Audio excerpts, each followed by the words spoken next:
The ramp slammed down, hard and flat, jolting through the hull, and the night around us yawned wider than any ocean I'd crossed. Salt spray hissed off the armor plates. A second later, the landing craft's nose bottomed out in gritty resistance, steel screeching across something that felt more like ground-up glass than sand. Someone behind me muttered a prayer, half drowned by the engine's final cough. Then our coxswain barked, "Move!" and 20 pairs of boots splashed forward. I rose with them, chest harness snug across the canister strapped to my back, hose dangling against my thigh like a restless snake. The flamethrower weighed heavier than the sea bag I'd trained with, but tonight it felt like a promise more than a burden. We'd spent days circling this island, watching tracers arc up from hidden throats, studying black cliffs that never blinked. Now those same cliffs loomed in silhouette, only darker than the moonless sky, volcanic rock, drinking every scrap of light. My first step sank ankle deep. The sand was charcoal and powder, nothing like the white beaches back in training films. It swallowed momentum, tugged at knees, forced each stride short. And it was warm, warmer than it had any right to be at midnight. I pushed forward anyway, bent low from habit, my left hand cupping the nozzle, right thumb tracing the igniter lever just to remind myself it was still there. Up ahead, our squad leader, Staff Sergeant Vega, waved us into a staggered line. No shouting, just hand signals, a clenched fist held high. We spread out, feet hissing through ash-flecked surf. The breakers kept throwing foam at our calves, cold foam that evaporated into steam the instant it hit the sand. The air smelled like wet iron. Behind me, the Higgins boat revved into reverse, backing out with a metallic groan. For a second, its wake framed the scene like a theater curtain, froth folding over black grains, stars winking on the slick surfaces of our rifles. Then the ramp lifted, blocking the glow of an exhaust spark, and the boat slipped away, swallowed by the dark Pacific. Silence stretched, broken only by the crash of surf and far-off artillery rumbling like distant thunder, a storm we all knew was aimed for us. We moved, slow, deliberate, listening for anything beyond our own heavy breathing. The beach inclined in a shallow shelf, but every foot we gained felt stolen. Occasionally, my boot nicked something hard under the sand, spent shell casings, maybe fragments of coral ground fine by explosions. Each contact sent a jolt up my spine. I kept expecting one to detonate. A Marine to my right, Anderson, tall kid from Iowa, as he hefted extra demo charges. "Feels like walking on coffee grounds," he whispered. "Too bad it don't smell like it," I answered, voice low. The remark earned a dryly chuckle that faded quick. Talking felt wrong here, like speaking in church when you weren't sure there was still a roof overhead. Wind came off the water in fitful gusts, spattering droplets across helmet rims. It carried sea salt and something sharper, burnt cordite maybe, or the cinders of last night's naval barrage. From downshore, a wrecked Amtrak listed, half buried. Occasional sparks flickered in its bowels, embers refusing to die. The island had already eaten its share before we even touched ground. We reached the first line of tank traps, crooked steel angles welded into X's. Their rusted surfaces glimmered under intermittent muzzle flashes far to the north. Vega signaled us to kneel, then pointed 2 fingers toward the rise ahead. That rise, he'd told us on the boat, was only 50 yards inland, Beyond it, a series of terraces honeycombed with pillboxes and trenches. He wanted me near the front when the word came. I settled into a crouch, letting the fuel tanks rest on my heels for a moment. My breath fogged the faceplate of my goggles. Funny thing, my heart should have been hammering, but instead I felt a calm that bordered on numb, like part of me had stepped outside the skin suit and was watching from above, curious how it all turned out. Training had warned us about that, called it combat dissociation. Sternly, "Use it," the instructor said. Commanding, "Ride it like a wave." So I did. Minutes, or maybe only seconds, passed before the first mortar popped. A dull ploink many yards inland, then a streak overhead. The round landed somewhere in the surf behind us, sending up a column of water and sand that rained back down in warm drizzle. The enemy's ranging shots were sloppy at first, almost polite, as if they were double-checking math. The fourth one landed closer, showering us with black grit. I tasted sulfur on my tongue, faint, but there. "Urgent." "On me!" Vega hissed, rising. We advanced again, crouched, rifles up. My nozzle traced arcs across the darkness, unlit but ready. A fresh wave slammed the shore louder than before. I could feel its vibration through soles and up through vertebrae. For a heartbeat, the world narrowed to that single vibration, like the island itself humming with anticipation. Halfway to the rise, the sky flickered white. Naval star shells burst high overhead, parachuting down in slow motion, bathing the beach in pale magnesium glare. Shadows elongated grotesquely, dancing under us like tethered phantoms. In the sudden brightness, I saw for the first time how thick the air was, fine grains swirling, kicked up by bombardment, by our own boots. A low ash storm rolled across the landing zone, smoky tendrils snaking past ankles. The illumination felt like stepping into open stage lights. Every Marine froze, aware of how visible we'd just become. I caught the flash of Vega's eyes beneath his brim. He jerked his hand forward. Better to move than be silhouetted stationary. We clambered the bank, grabbing at brittle tufts of grass that crumbled to touch.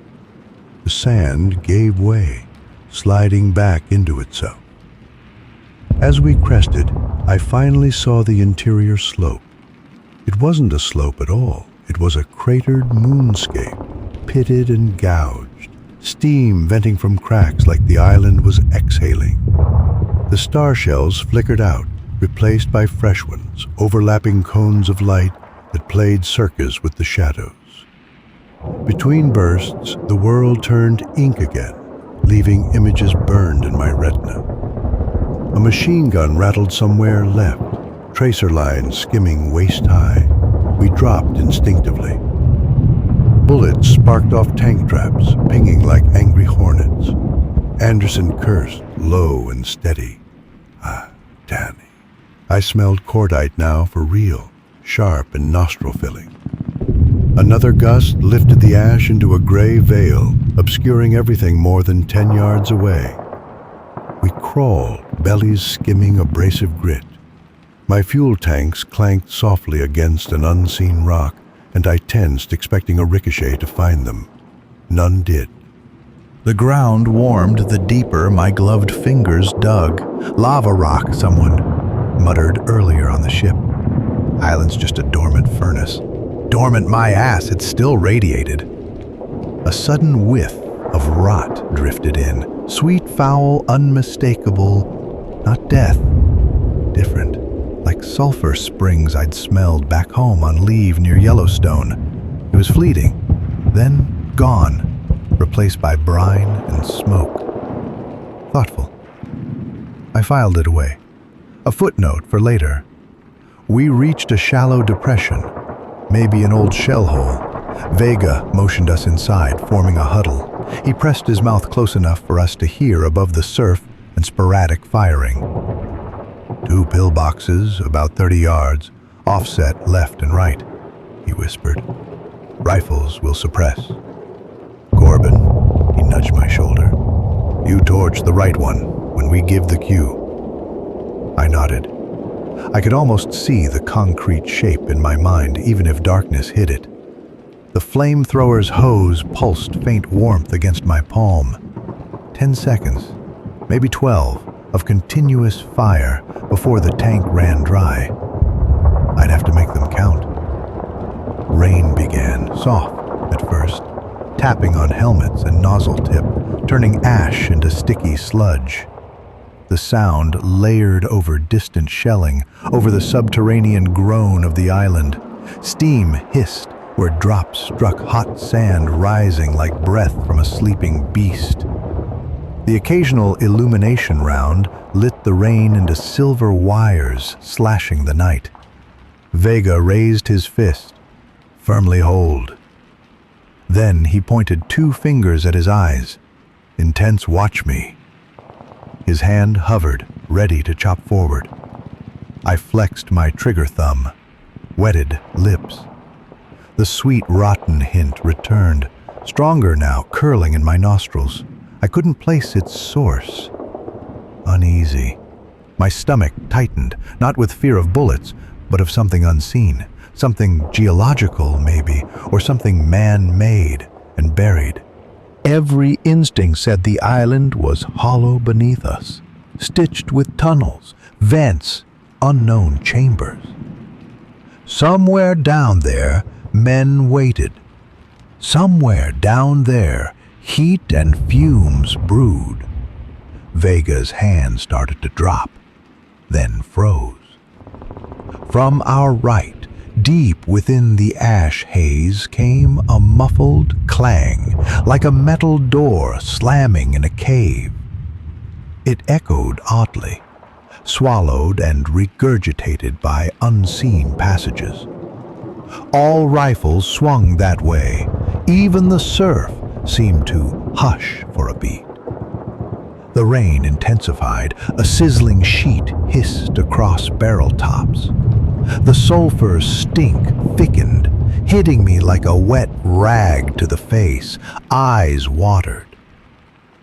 Vega leaned toward me, about to speak. And the ground beneath our shell hole shuddered, a brief but undeniable tremor, as if something massive shifted below. I tightened my grip on the nozzle. The tremor faded, but the air stayed sulfur-rich, coating tongue and throat. Anderson cursed again, softer this time, almost reverent. I tried to swallow, but the taste clung. I looked at Vega. He looked at me. For the first time since we'd landed, he didn't have an immediate signal or plan. He just stared, listening, like the island itself might be speaking. Another tremor, lighter, a heartbeat later. That's when I realized the beach wasn't the only thing alive tonight, and that whatever breathed beneath our boots was about to exhale in earnest. The trembling stopped as abruptly as it began, leaving the night so quiet I could hear rain sizzling on the steamed-over rim of my helmet. Nothing in training tells you what to do when the ground itself feels nervous. Vega exhaled through his teeth, a ragged scrape of sound, then flicked 2 fingers. Advance. That tiny gesture felt like him pulling the pin on fate, and we obeyed. We climbed out of the shell hole, boots sucking free with sticky pops, and pressed toward the shapes we guessed were pillboxes. The rain shifted sideways, whipped by a gust that tasted of salt and sulfur and something rotten enough to sting the eyes. I tried breathing through my mouth, It coated my tongue instead, a warm film like spoiled eggs left out in the sun. Yellow-gray vapor curled along the ground, hugging every depression. The island was cooking from the inside. Thunder rolled again, not from the sky, but from offshore battleships flexing their muscles somewhere beyond the black horizon. I timed my steps with the distant concussions, hoping the thumps masked the crunch of ash. Each salvo lit the cloud ceiling for a heartbeat, long enough to show silhouettes of wrecked landing craft peppering the beach behind us, long enough to remind me how small our squad was on this moonscape. Anderson's silhouette loomed at my side. In the brief flash, I saw a smear of soot across his cheek, eyes wide and white. "Smells like the world's biggest matchstick," he muttered. "Feels like it too," I answered, shifting the weight on my shoulders. The fuel tanks sloshed, a warm slurp I felt through the straps more than I heard. 10 seconds of gasoline-thick hellfire waiting to happen. 10 seconds could clear a bunker, or light half the squad if I stumbled. Vega signaled spread, index and pinky extended like horns. We fanned into a ragged crescent, rifles angling at invisible slits in the dark. Lightning, no, naval flash blinked again, and this time I saw the right-hand pillbox, a squat rectangle half buried in the terrace, pitted concrete blackened by days of shelling, yet somehow intact. No outward sign of life, but life was in there. You could feel eyes. The sulfur reek thickened, rising in hot breaths from vents I couldn't see. My lungs wanted to cough, but I swallowed hard. Any sound would travel. A low wind scudded ash across my boots like drifting snow, except it hissed instead of crunching. My eyes watered. The tear tracks came away gritty when I blinked. The squad knelt again behind a crumpled section of landing mat that must have washed this far inland. Vega poked his helmet over the edge, studying angles. He drew a thumb across his throat, suppress, and pointed at the bunker's firing port. Then he pointed at me, my cue. When the traces cut loose, I'd sprint the last 20 yards, hose tucked tight, spark lit, and bathe the slot until the tanks ran dry or the world went white, whichever came first. A wave of quiet washed over me, an underwater hush right before surf breaks. Time slowed. I checked the igniter assembly by feel. Pilot spark cylinder, check. Safety catch, off. Nozzle lever smooth beneath the glove. One deep breath, deep enough to drag sulfur into my belly, like swallowing a lit match, and hold it. Vega's fist pumped once. Rifles erupted, short, controlled bursts pounding the concrete lip. Muzzle flashes strobe lit our faces, turned sweat into jewels. Tracers smacked the embrasure, ricochet sparks flaring star bright and dying in the vapor. I moved. Each stride felt knee-deep, though the ash barely covered my boots. My pulse thundered louder than the rifles. The bunker loomed fast, an ink block against a smudged sky. 10 yards, 5. Heat bled from the wall even through rain, as though the building was part of whatever furnace rumbled below. I hit the side angle, flattening against blistered concrete. Sound narrowed to a high ring. I couldn't tell if it was gunfire or blood in my ears. Through the embrasure slit, I caught a flicker, movement, helmet, wide eyes reflecting tracer glow. I squeezed the trigger bar. The pilot spark flared at the nozzle tip, bright acetylene hiss. A heartbeat later, the stream burst forth, Gel fuel roaring out in a fat orange plume.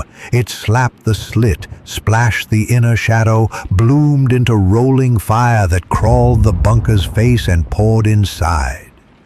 The roar drowned everything, rifles, surf, even my own thoughts. 10 seconds is longer than anyone thinks. About halfway through, the bunker howled. A pressure scream as hot gases burst outward. Flame jetted from vents in the roof, thin blue tongues squeezed by steel. I held the stream steady, arms vibrating under recoil. The smell of cooking concrete, damp minerals cracking, mixed with pork grease and hair, things I refused to name. 6, 7, 8. The fuel coughed dry. I eased off, stepped away from the radiant heat.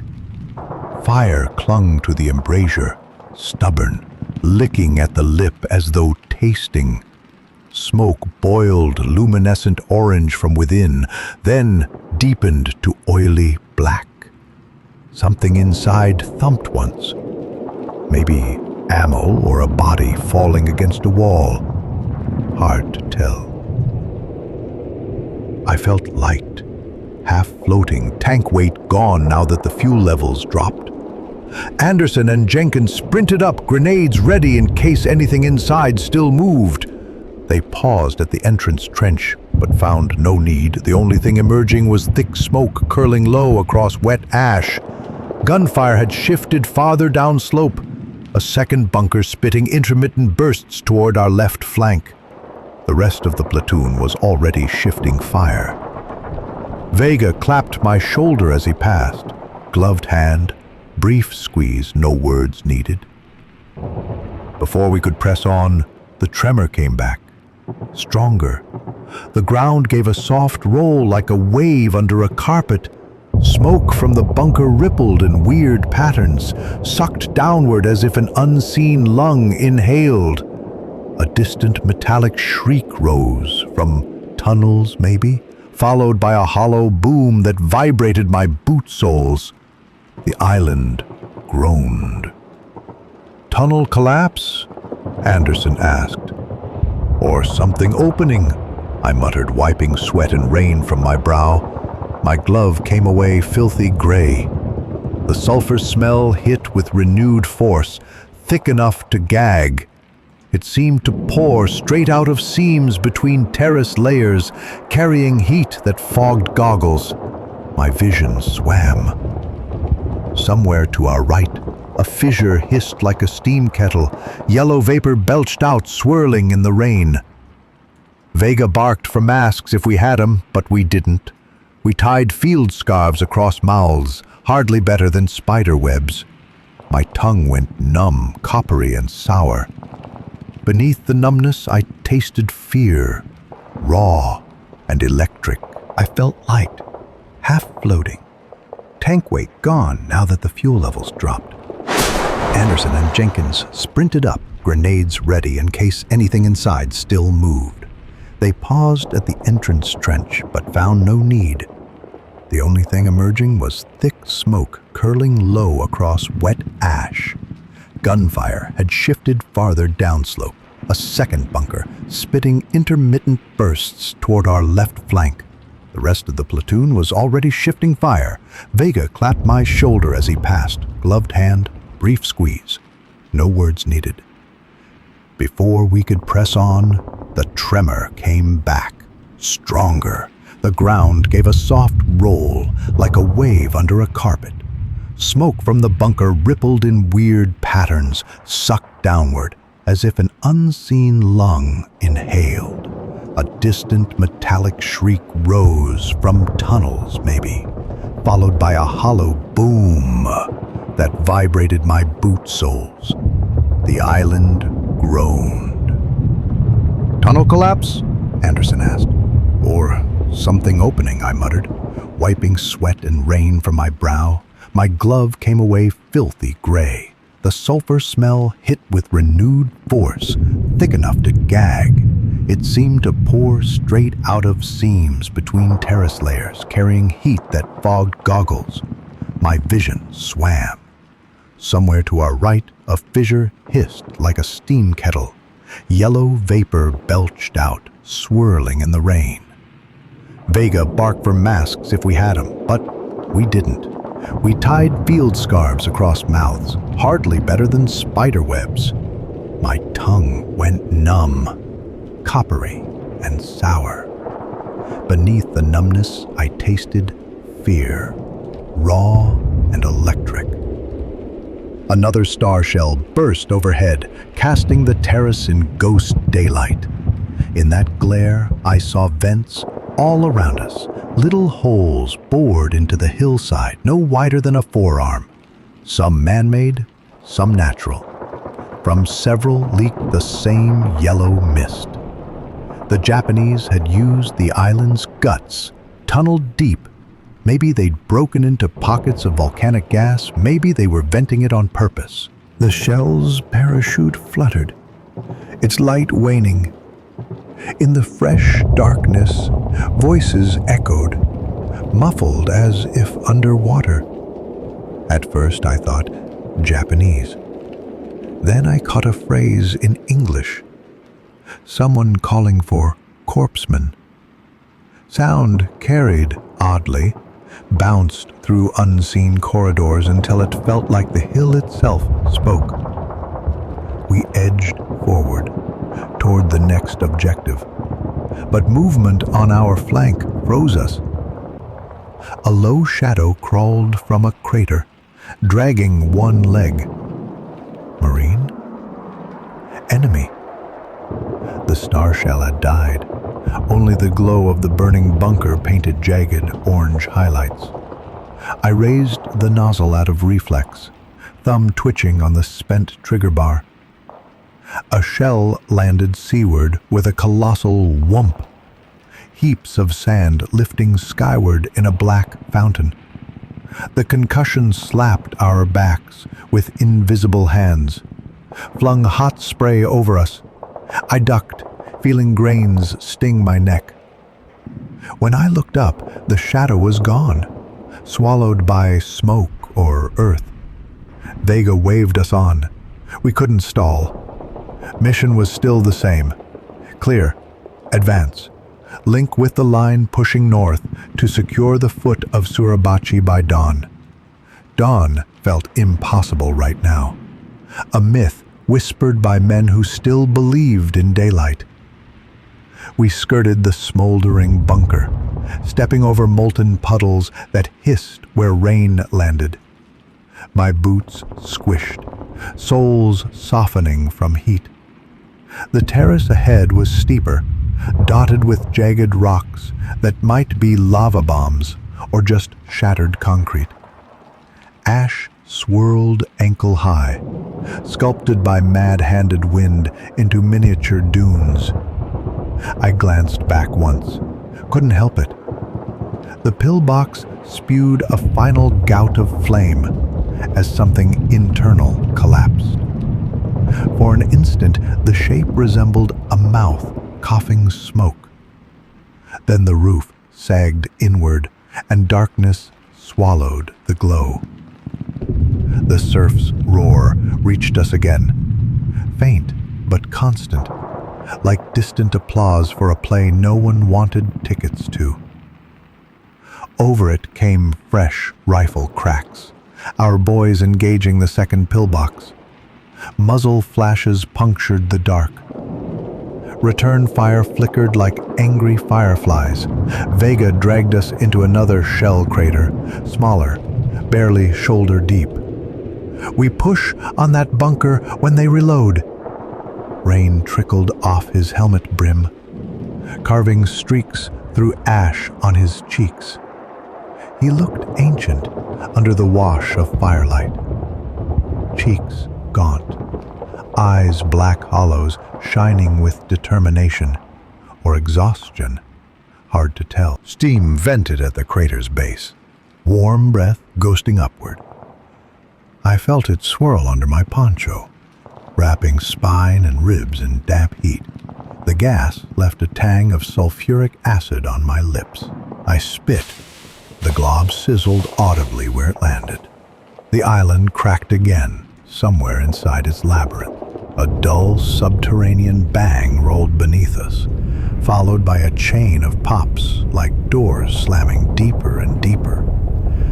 Echoes fluttered through cave mouths all around, each one more distant, rippling underfoot. The hill was flexing muscles we hadn't studied on any map.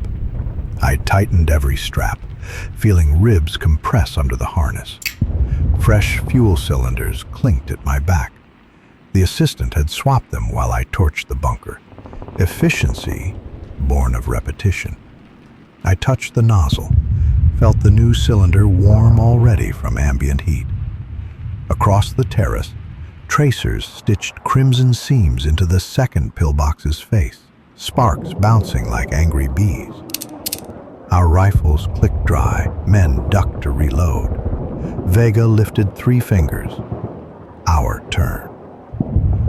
I rose, knees screaming from crouch, and felt the gas pocket beneath the crater sigh against my calves.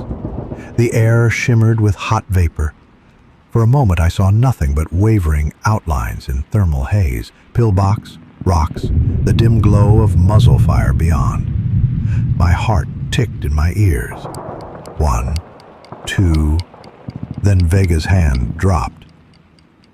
We vaulted the rim, moving as one into ash so thick it churned into clouds at ankle level.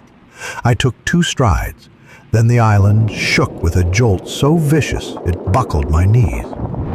A geyser of yellow gas erupted 10 paces ahead, roaring upward like a flameless blowtorch. It sank again just as quick, leaving only swirling fog. I skidded to a stop, cloak flapping, goggles fogged. Somewhere inside that haze came the stutter of a knee mortar. Blip, blip, blip, blip, followed by shrill incoming whirs. The first shell crashed behind us, exploding in a wet thud, geysering muck. The second landed short, right at the base of the gas vent. For one impossibly long heartbeat, it sat there, fuse hissing against warm rock. I stared, frozen, breath caught halfway. The shell detonated, but instead of flame, the blast tore open a fissure, ripping a jagged mouth across the slope. Sulfur vapor billowed, thick as smoke from a locomotive stack, blotting every star shell, every tracer. The slope vanished inside churning yellow fog. Visibility dropped to inches.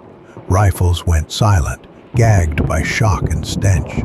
I yanked up my scarf, eyes streaming tears that burned like lye. Someone screamed for direction, couldn't tell who. A shape barreled into me, maybe Anderson, maybe enemy. I shoved back instinctively. The fog swallowed us both, erasing forms into silhouettes. Somewhere ahead, the pillbox still spat lead at shapes it could no longer see. Somewhere below, tunnels rumbled with shifting air. And right here, in this blind sulfur cloud, I'd have to choose a path. Forward toward gunfire, or back toward the beach that might already be gone. A fresh mortar thunked in the haze. Closer, I tasted sulfur and salt and the granular tang of panic. The next choice would have to come fast, in the dark, before the island decided for me. The fog turned the world into a yellow womb where every breath stung like lye and each heartbeat sounded miles away, muffled by pulp. I kept moving only because stopping felt like drowning, left foot right, hose hand outstretched as a blind man's cane. Static crackled somewhere in my ear, someone screaming, maybe across the squad net, maybe inside my skull. A figure loomed on my left, stumbling. I seized a sleeve and yanked close. Anderson, his eyes were raw, tear-streaked, teeth bared under the rag across his mouth. He pointed downslope, made a slicing motion at his throat. Can't breathe, can't find the line. I shook my head, no words, just gritted determination. My glove touched the small of his back, gave a push toward the right, where memory said the terrace dipped into a drainage channel. If that channel still existed, if the blast hadn't collapsed it, it might funnel this hellish vapor downhill. The sulfur cloud pulsed with inner light. The bunker behind us still burned, its flames a dull orange glow diffusing through the poisonous mist. Shadows flickered, satyrs born and killed in split seconds on the fog's skin. Somewhere ahead, a rifle popped single shots, deliberate, friendly, enemy? Hard to gauge. Sound bent in this soup, ricocheting off vapor pockets. A knee mortar thunked again, left flank. The shell whistled overhead, then slapped wetly in the surf beyond. Distance was meaningless. An echo chamber ringing with hollow thunder. The island, alive, kept breathing its hot guts into our faces. I crouched, hands to knees, sucking air through clenched teeth. The scarf was soaked, offered no filtration. Each inhale coated throat and lungs with chemical burn.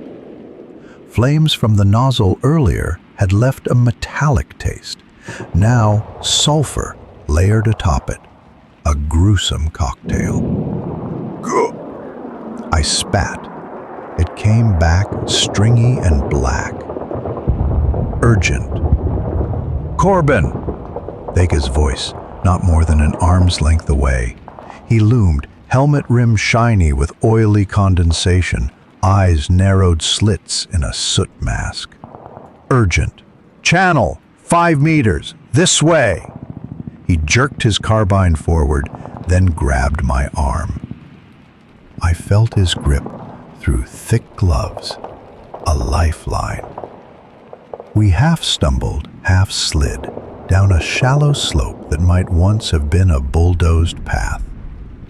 The footing changed from crusted ash to packed cinders, firmer, with rivulets of warm water running where the rain met hot ground. Steam curls rose from the rivulets, twisting together with the sulfur vapor until you couldn't tell which was which. The haze thinned suddenly, like curtains parting. We stood in a narrow trench cut by flash floods, a 2-man-width gully leading east-west. Anderson and Jenkins crouched farther along, coughing, weapons at ready. Beyond them, forms emerged. More Marines, 6, maybe 8, hunkered against the trench wall, faces smeared gray. We'd found the platoon fragment, or they'd found us. Overhead, the gas cloud still billowed, but the gully's draft pulled cleaner air off the sea. I sucked deep, felt my lungs raw but grateful. Jenkins offered a canteen. Water tasted like pennies, but it rinsed the burn. Casualties? Vega rasped. Somber. Rodriguez and Mills unaccounted, Jenkins answered, voice shaky. Distressed. Saw Mills go down when the fissure blew. Couldn't reach him. Vega swallowed whatever he wanted to say. We'll sweep after the bunkers. First priority. Link with Charlie, pushing from the right. Their side's supposed to be clear of vents. I glanced back upslope. The sulfur fog churned thicker again, feeding on itself. Lightning flickered within. No, not lightning. Flashes of gunfire from the second pillbox. Tracers arced outward, blind, but still lethal, grimly. Suppression's thin. Mortars will keep coming until we kill that bunker. He looked at me. Urgent. You fueled? Matter-of-factly. Full cylinder. My throat scraped, voice frog rough, hoarsely. No pilot cartridge left. Manual light only. He nodded once. Commanding. Jenkins, flare! Jenkins rummaged, produced a brass-bodied pencil flare. Authoritative. On my signal, Vega said. Tactical. We pop it, you push up behind the smoke, torch from 10 yards. Anderson covers. Rest lay fire till flames on. Then grenades, finish it. He met my eyes. Unspoken message. If the gas vented again, we might all roast in our own fumes. But waiting meant more shells, more casualties. Move. I thumbed open the lighter Zippo, stowed inside my left gauntlet. It was wrapped in waterproof tape, single strip, quick to tear away. Flame sputtered weak but alive under drizzle. I cupped it, felt its small heartbeat. Jenkins fired the pencil flare. It hissed skyward, popped, and a gelatinous white smoke cascaded down, merging with the yellow fog to form a swirling, sickly curtain. Vision dropped to 5 yards again, but tracers glowed like coals inside gauze, easy targets for rifles. Our squad opened up. The roar of Garens, BARs, carbines echoed through trench walls. The bunker's return fire faltered, tracers veering high. I clambered out of the gully, boots sliding on muddy ash, every step a gamble. Anderson climbed beside me, gun leveled. 10 yards became 8. A sharp crack. Bullet hit rock a foot ahead, splintering basalt shards. I flinched, but pressed forward, nozzle tucked under arm. Left hand cupped the Zippo, flame guttering in wind eddies. 5 yards. 4. The pillbox's embrasure yawned ahead, dark within brightness.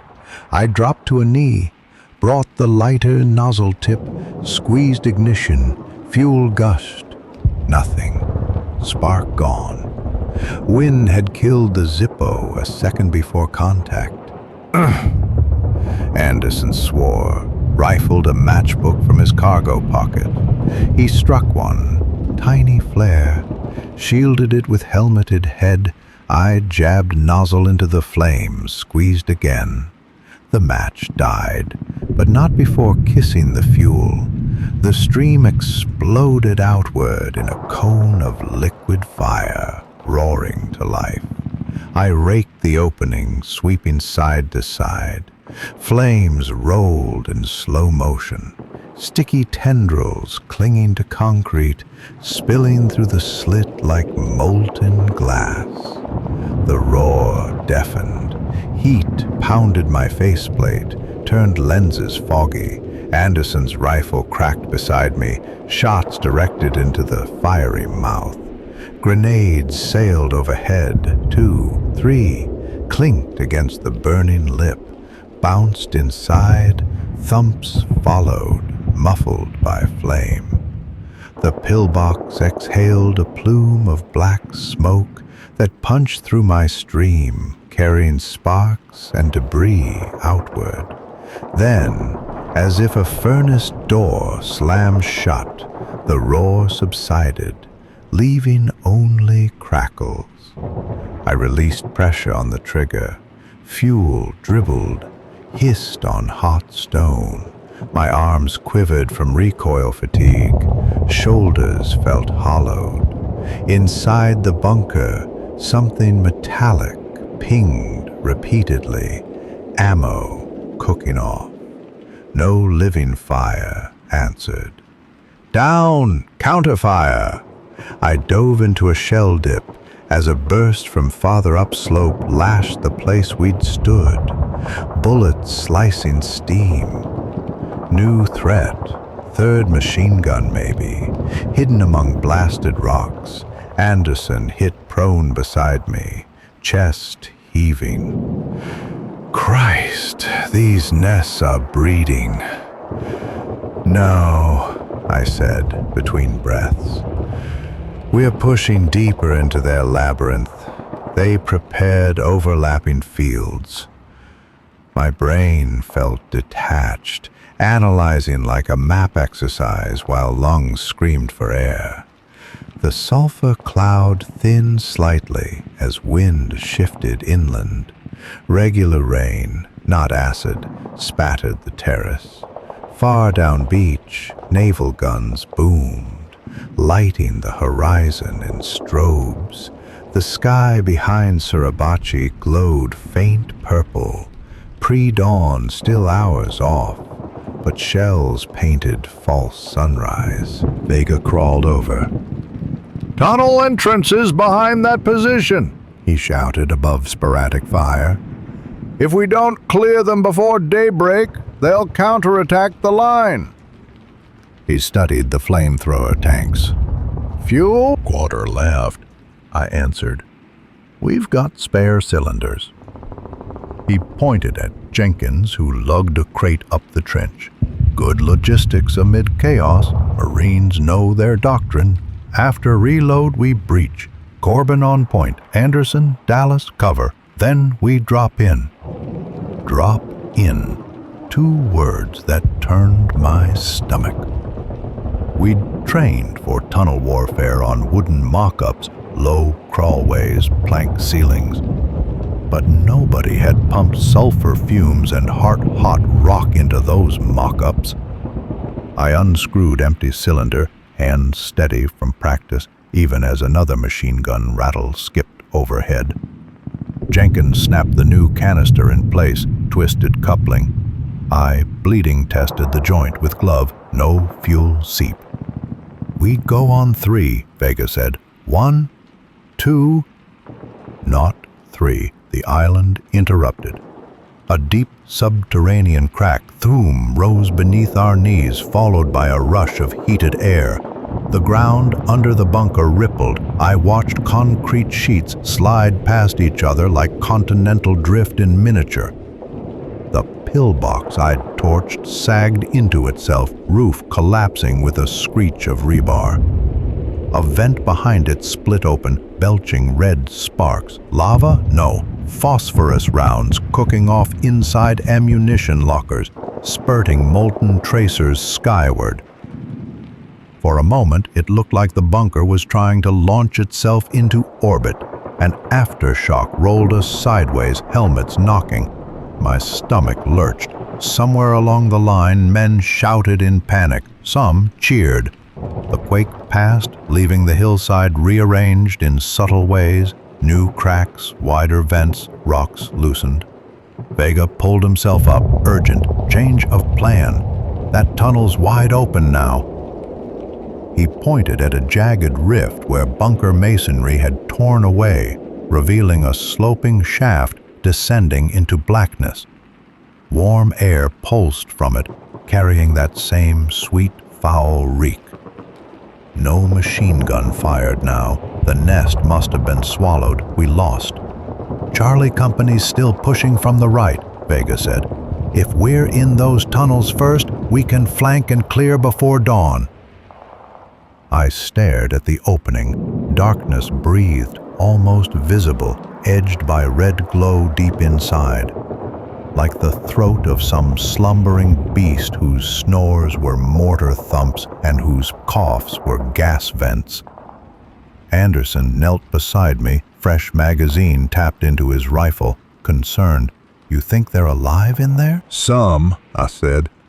Enough. The flamethrower suddenly felt heavier than lead, as if the new fuel cylinder contained gravity instead of gel. Vega signaled. Jenkins produced flashlights, red-lensed slivers of light. But nobody trusted batteries in this steam bath. We fixed bayonets, slung extra grenades.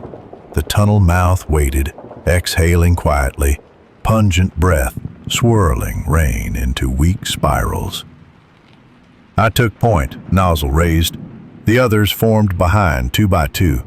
A small column of silhouettes ready to vanish into the island's lungs. Every instinct screamed to stay topside, cling to open air, even poisoned. But orders lined up with survival odds. Clear tunnels, stop counterattacks, maybe save the boys still stumbling up the beach.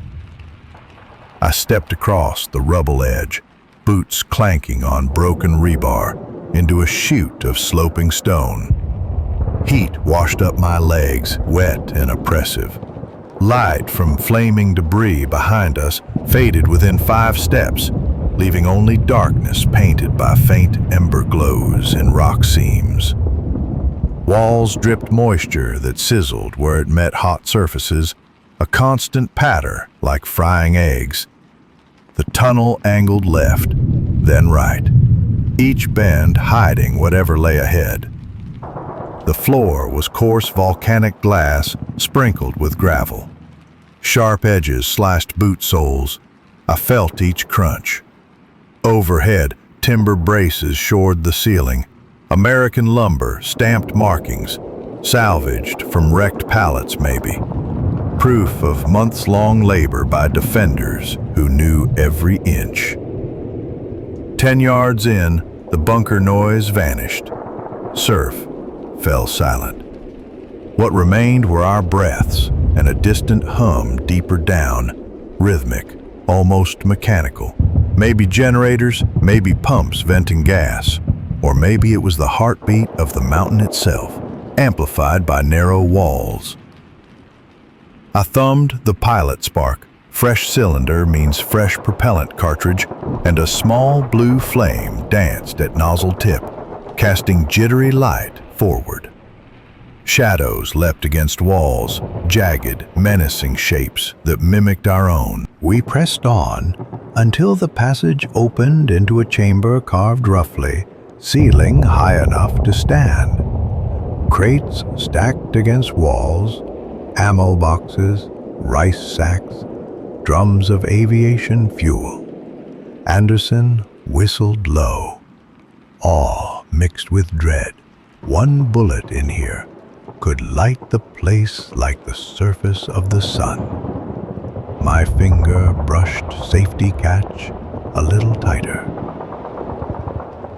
Footsteps echoed beyond, faint but definite. Boot or gaita, hard to tell. Vega raised a fist, crouched behind a crate. Our column folded into cover, silent. The echo grew, accompanied by murmured speech, Japanese, clipped, tired. Lights appeared, 2 dim lanterns bobbing down a side corridor. I met Vega's gaze. The plan formed without words. Ambush, quick, quiet if possible.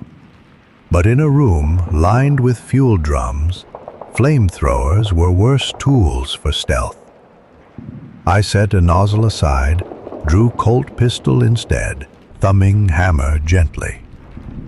The patrol entered, 3 soldiers, rifles slung, one carrying a case. They looked battered, uniforms torn, faces smudged like ours. Probably relief squad bringing ammo. They stopped dead at the sight of our shapes in lantern glow. For half a breath, all of us hung in mutual disbelief. Ghosts who'd stumbled into each other's afterlife. Then Vega's carbine barked once. The lead soldier jerked, lantern fell, smashed scents off the floor, plunging chamber into near dark. Muzzle flashes flickered, our pistols, their Nambus. Bullets slapped crates, pinged drums. One drum ruptured, sour chemical odor spraying. Not fuel, something else, maybe potable water. Or so I prayed. Shots ended as quick as they'd begun. 2 enemies sprawled, one gurgling. The third ran back, screaming warning, echo trailing. Too loud. Tense, Vega hissed. They know we're in. He motioned forward. No turning back now. Retreat meant ambush at the mouth. We advanced deeper, stepping over fallen lantern shards. Anderson scooped the case the enemy carried, detonators by the look, tucked it underarm. Tunnel walls pulsed warmer, lit sporadically by glow vents where magna-colored rock oozed resinous liquid, solidifying fast, volcanic glass forming in real time. The heat pressed like wet blankets, sweat ran unchecked, stinging eyes. Ahead, the humming grew to a roar. Diesel generators, perhaps. Lights spilled around a corner, steady, electric. Voices yelled orders. Boots hammered floors. They were readying a defense. Vega waved grenade signal. Anderson primed, counted fingers, 3, 2, 1. The grenades arced into the light. Explosions thundered in the confined space, ears ringing, dust pluming. Screams followed, quickly drowned by collapsing timber. We charged through swirling dust into a larger operations cave. Sandbags, radios, map boards pinned to the wall. Half a dozen defenders lay amid rubble, 2 still moved, rifles feebly lifting. My Colt barked twice, reflex, targets stilled. But the cave's far end opened into a maze of smaller tunnels. Footsteps receded, shouted commands fading. The labyrinth stretched, a throat branching into endless bronchi. Somewhere in there, thousands of yards of passage, miles maybe. 1 flamethrower, a handful of rifles, and limited daylight to clear it. Behind us, timber supports groaned. Our grenades had fractured a pillar. Dust sifted from ceiling cracks. The mountain grumbled again, that low tectonic moan. I looked at Vega. Collapse risk. His jaw tightened. Hoarse, sternly. "Blow the radios," he ordered. Then we push left, find stairs up to the second terrace, open a flank for Charlie. Firmly. No sightseeing. Anderson set the captured detonators against transmitter banks. Jenkins handed me another cylinder. Fuel half used now, need full for whatever waited above. As we prepared to move, a gust of cold air wafted from an unlit side shaft. Unlike the rest, it smelled of ocean, clean, briny. Maybe an exit tunnel to the cliffs. An idea sparked. If defenders had hidden camps there, we could flank them, bypass choke points. But clean air also fed fires. The thought of gel flame racing unchecked through unseen vents sent a chill through my sweat-drenched skin. A distant blast echoed from topside. Maybe our naval guns, maybe another unit's demo charge. Dust filtered in thin rays of electric light, dancing like ash snowfall. Vega slung his carbine. "Time's bleeding. We move!" He led into the fresh air shaft, boots crunching broken rock. I followed, nozzle lit again, tiny blue pilot. Behind us, Jenkins hit the timer, 30 seconds on the radios. We hustled into darkness just as the first faint pop behind signaled ignition. A hotter blast followed, shaking walls, lights flickering. The cave collapsed inward in a whoosh of wind. Pressure shoved us forward like a giant hand. We burst into another corridor, wider, sloping up. The air cooled. Somewhere ahead I heard the unmistakable echo of surf, muffled and rhythmic, waves striking basalt cliff. Freedom or further hell, impossible to know. We pushed on, breaths ragged, island breathing all around us. Above, the ground trembled again, lighter, a rumbling exhale. Daylight might break soon, but down here dawn meant nothing.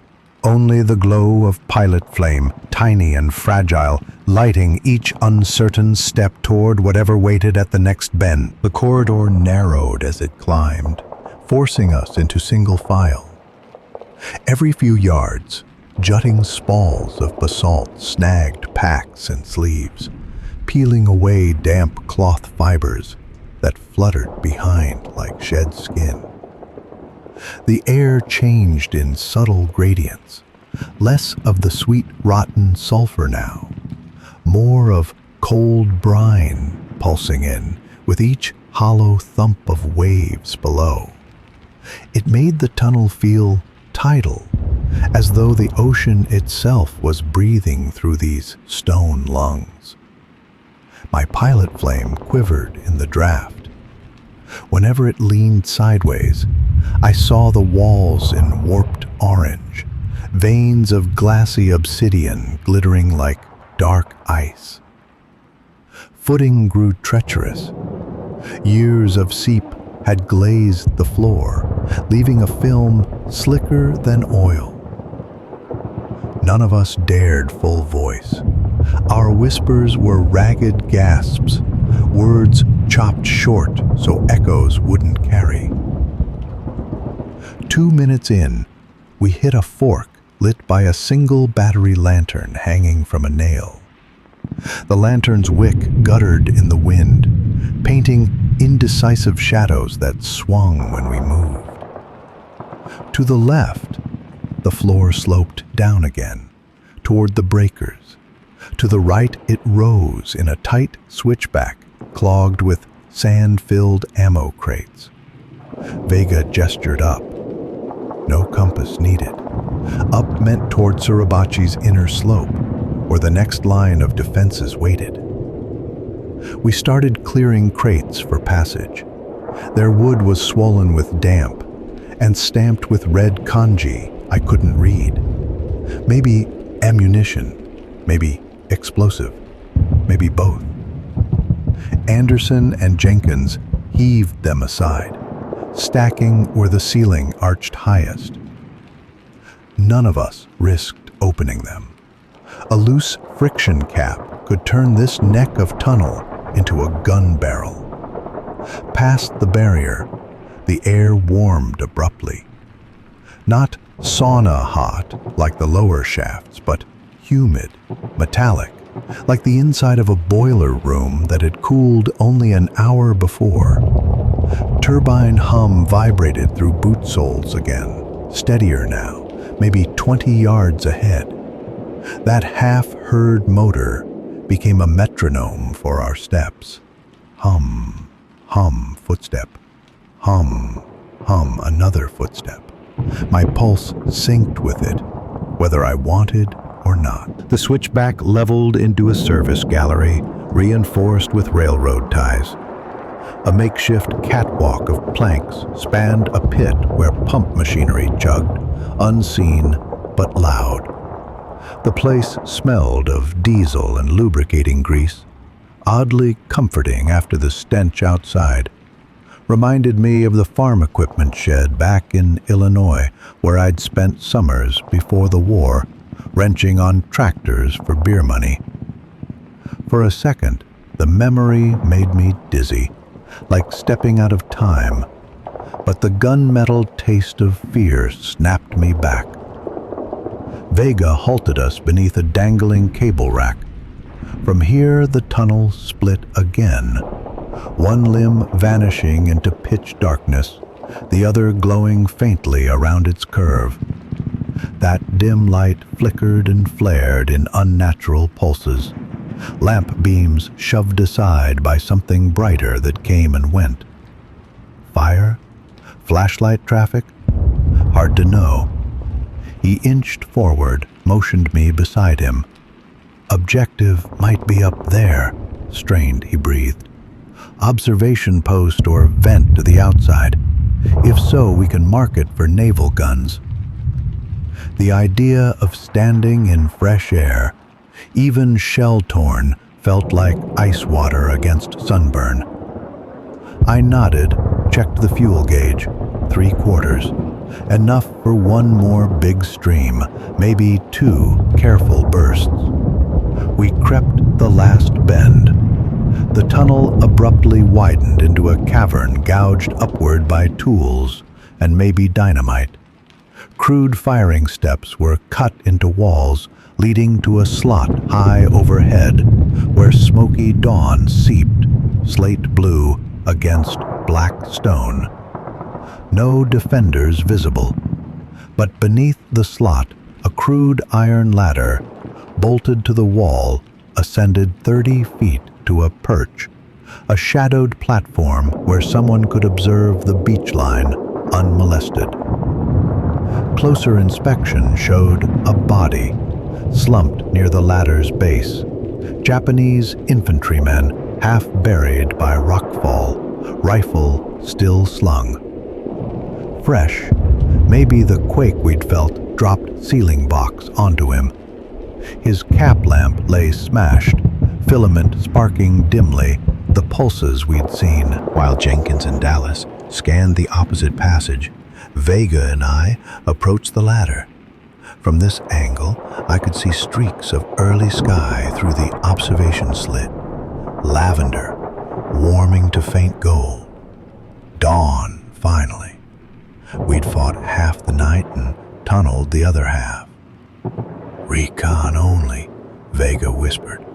"Pop your head, count guns, come back." I slung the flamethrower to one side to avoid banging rungs, then started up.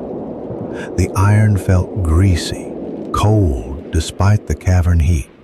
My gloves squeaked. Halfway I paused, pressing ear to wall. Faint voices carried on wind above, American for sure. Someone calling positions.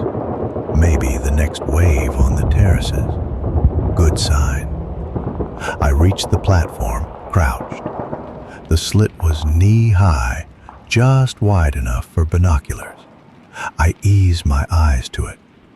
Outside, gray dawn bathed the south face of Suribachi. The elevation here must have been halfway up. Below, in the pale wash of morning, I saw our lines inching forward across terrace scars. Flamethrower bursts flaring in isolated pockets. The beach behind them looked like fresh asphalt, studded with half-sunken Amtraks and bulldozers chugging seawalls. Smoke roiled off shell craters still glowing, and beyond all that, an armada of ships sat horizon-wide, flashes licking their decks each time a broadside spoke. But what froze me wasn't the scene below. It was what towered above. The summit of Suribachi loomed maybe 300 yards uphill, a black tooth gnawed flat by artillery. And on that ragged peak, against the bruised sky, a flag rippled. Stars and stripes, small at this distance, yet absurdly bright, as if the cloth itself glowed. Marines clustered around the pole, tiny silhouettes raising rifles in salute. I blinked hard. Part of me thought I hallucination, brain scorched by fumes, but the flag kept snapping, crisp and undeniable. A shock of relief hit, an electric ripple from scalp down spine. We'd landed maybe hours ago, yet someone had already fought to that summit and planted hope, so the whole island could see. The view lasted seconds before instinct yanked me down. A rifle cracked close by, the bullet punching into the slit's edge, showering grit. Enemy sniper somewhere below had caught my motion. I flattened behind stone as a second shot zinged overhead. More muffled shouts in Japanese echoed off the slopes.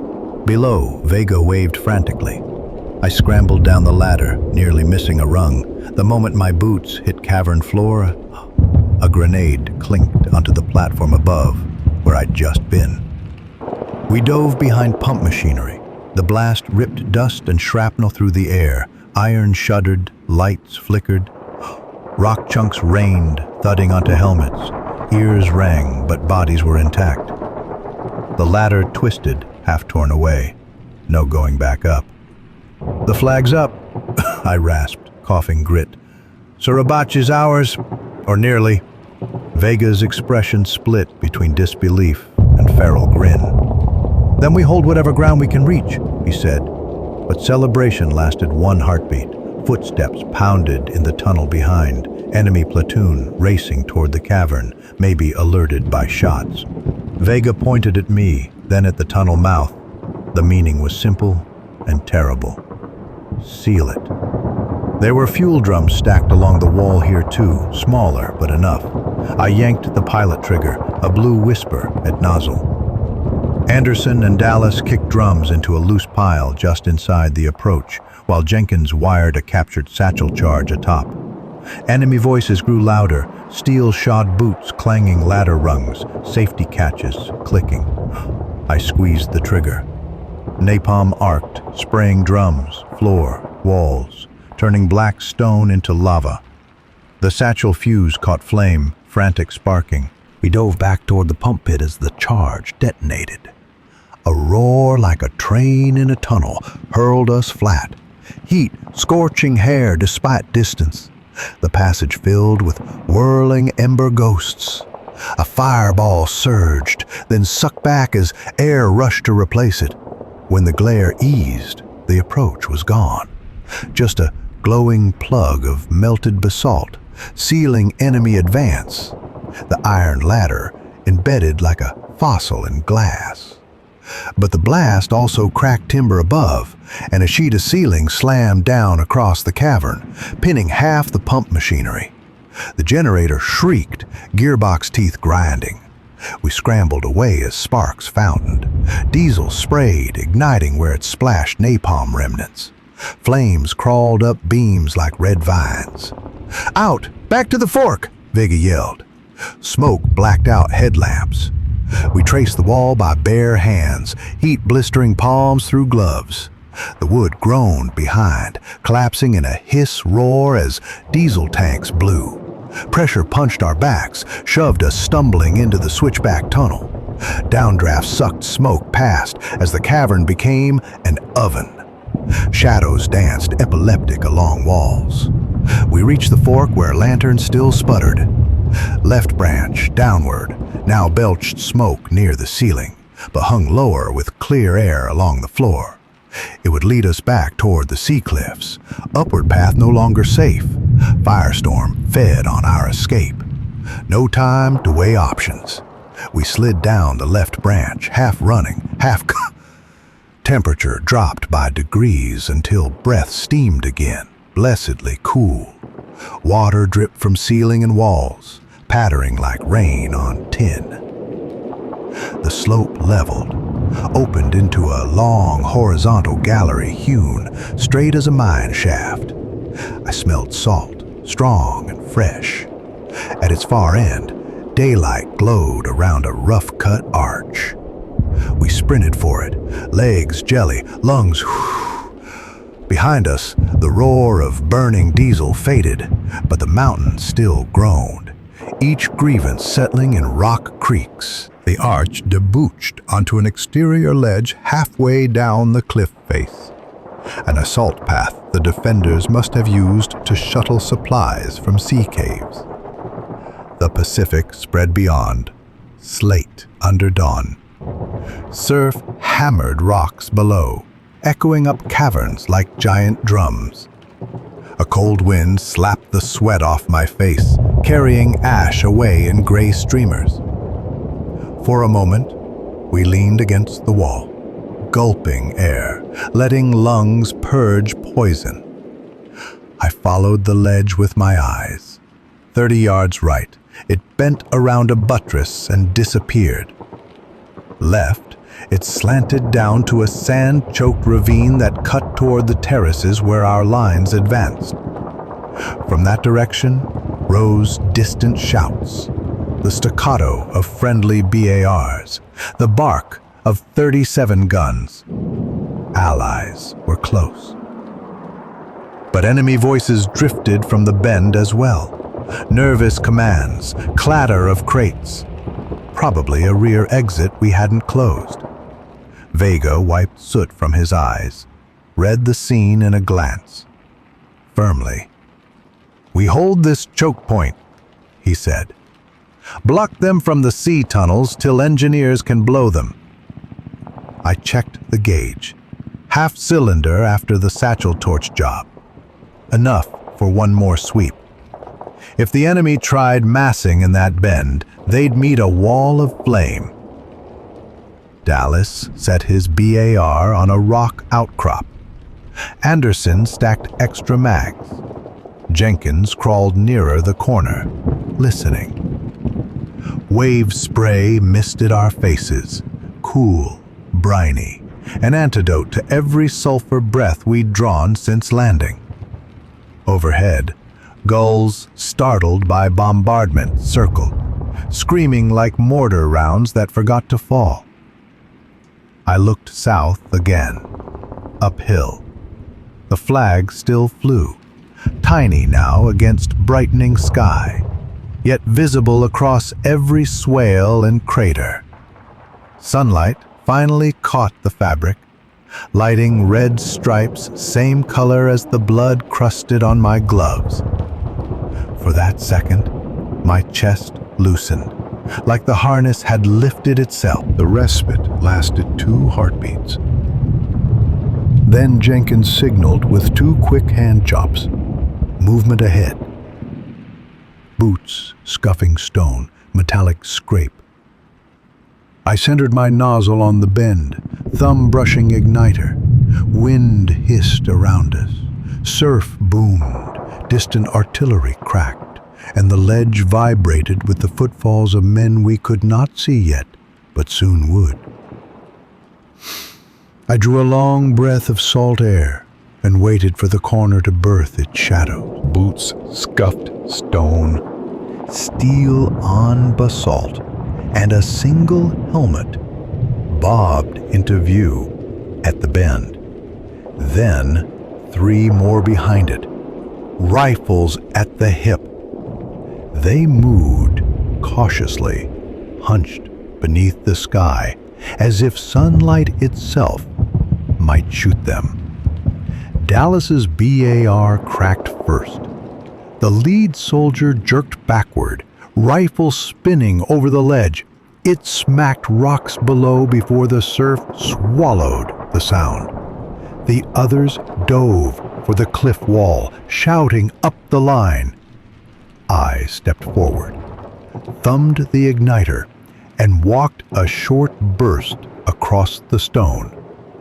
Flame rolled out in a low arc, clung to the wall, and blew back in sheets when wind caught it. The gust sucked heat toward the enemy like a bellows, turning their cover into an oven. Screams cut through the roar, high, then abruptly flat. I eased off after 3 seconds, long enough to clear bodies without draining the tank. Smoke funneled seawards, gray shot through with orange. For a moment, nothing moved, but wind-whipped embers. Then, a grenade skittered around the bend, bounced once at our boots. Anderson kicked it low and hard. It disappeared over the edge just before it popped mid-air, a white blossom of debris against the waves. Good boots, I thought vaguely. Marine Corps issue, saving more lives than medics. Jenkins lobbed 2 frags in answer. The explosions rattled the stone spine beneath us and set gulls screaming away from their perches. When the dust settled, silence held. Vega kept us frozen in the gap for a half-minute, rifles leveled, until it felt like the wind itself was the only thing brave enough to return. Satisfied, he motioned us back to the wall. Concerned, "Ammo?" he asked, out of breath. "2 mags," Dallas panted. Calmly. "Quarter cylinder," I said, patting the tanks. He worked his jaw. A tell he was doing math on both. Determined. Good enough to reach friendlies. We move before they bring another wave. The ledge slanted down toward the ravine. We advanced in compact bounds, sliding through loose grit, boots kicking stones that rattled into the tide far below. I kept one eye on the cliff face. Fissures spiderweb through rock. Black hairlines ready to split if another naval salvo punched too close. The fleet guns hadn't fired for a while, but their quiet felt temporary, like holding your breath in church while the priest passes. Halfway down the slope, we found Mills. He lay crumpled against a boulder, chest rising shallow under torn webbing.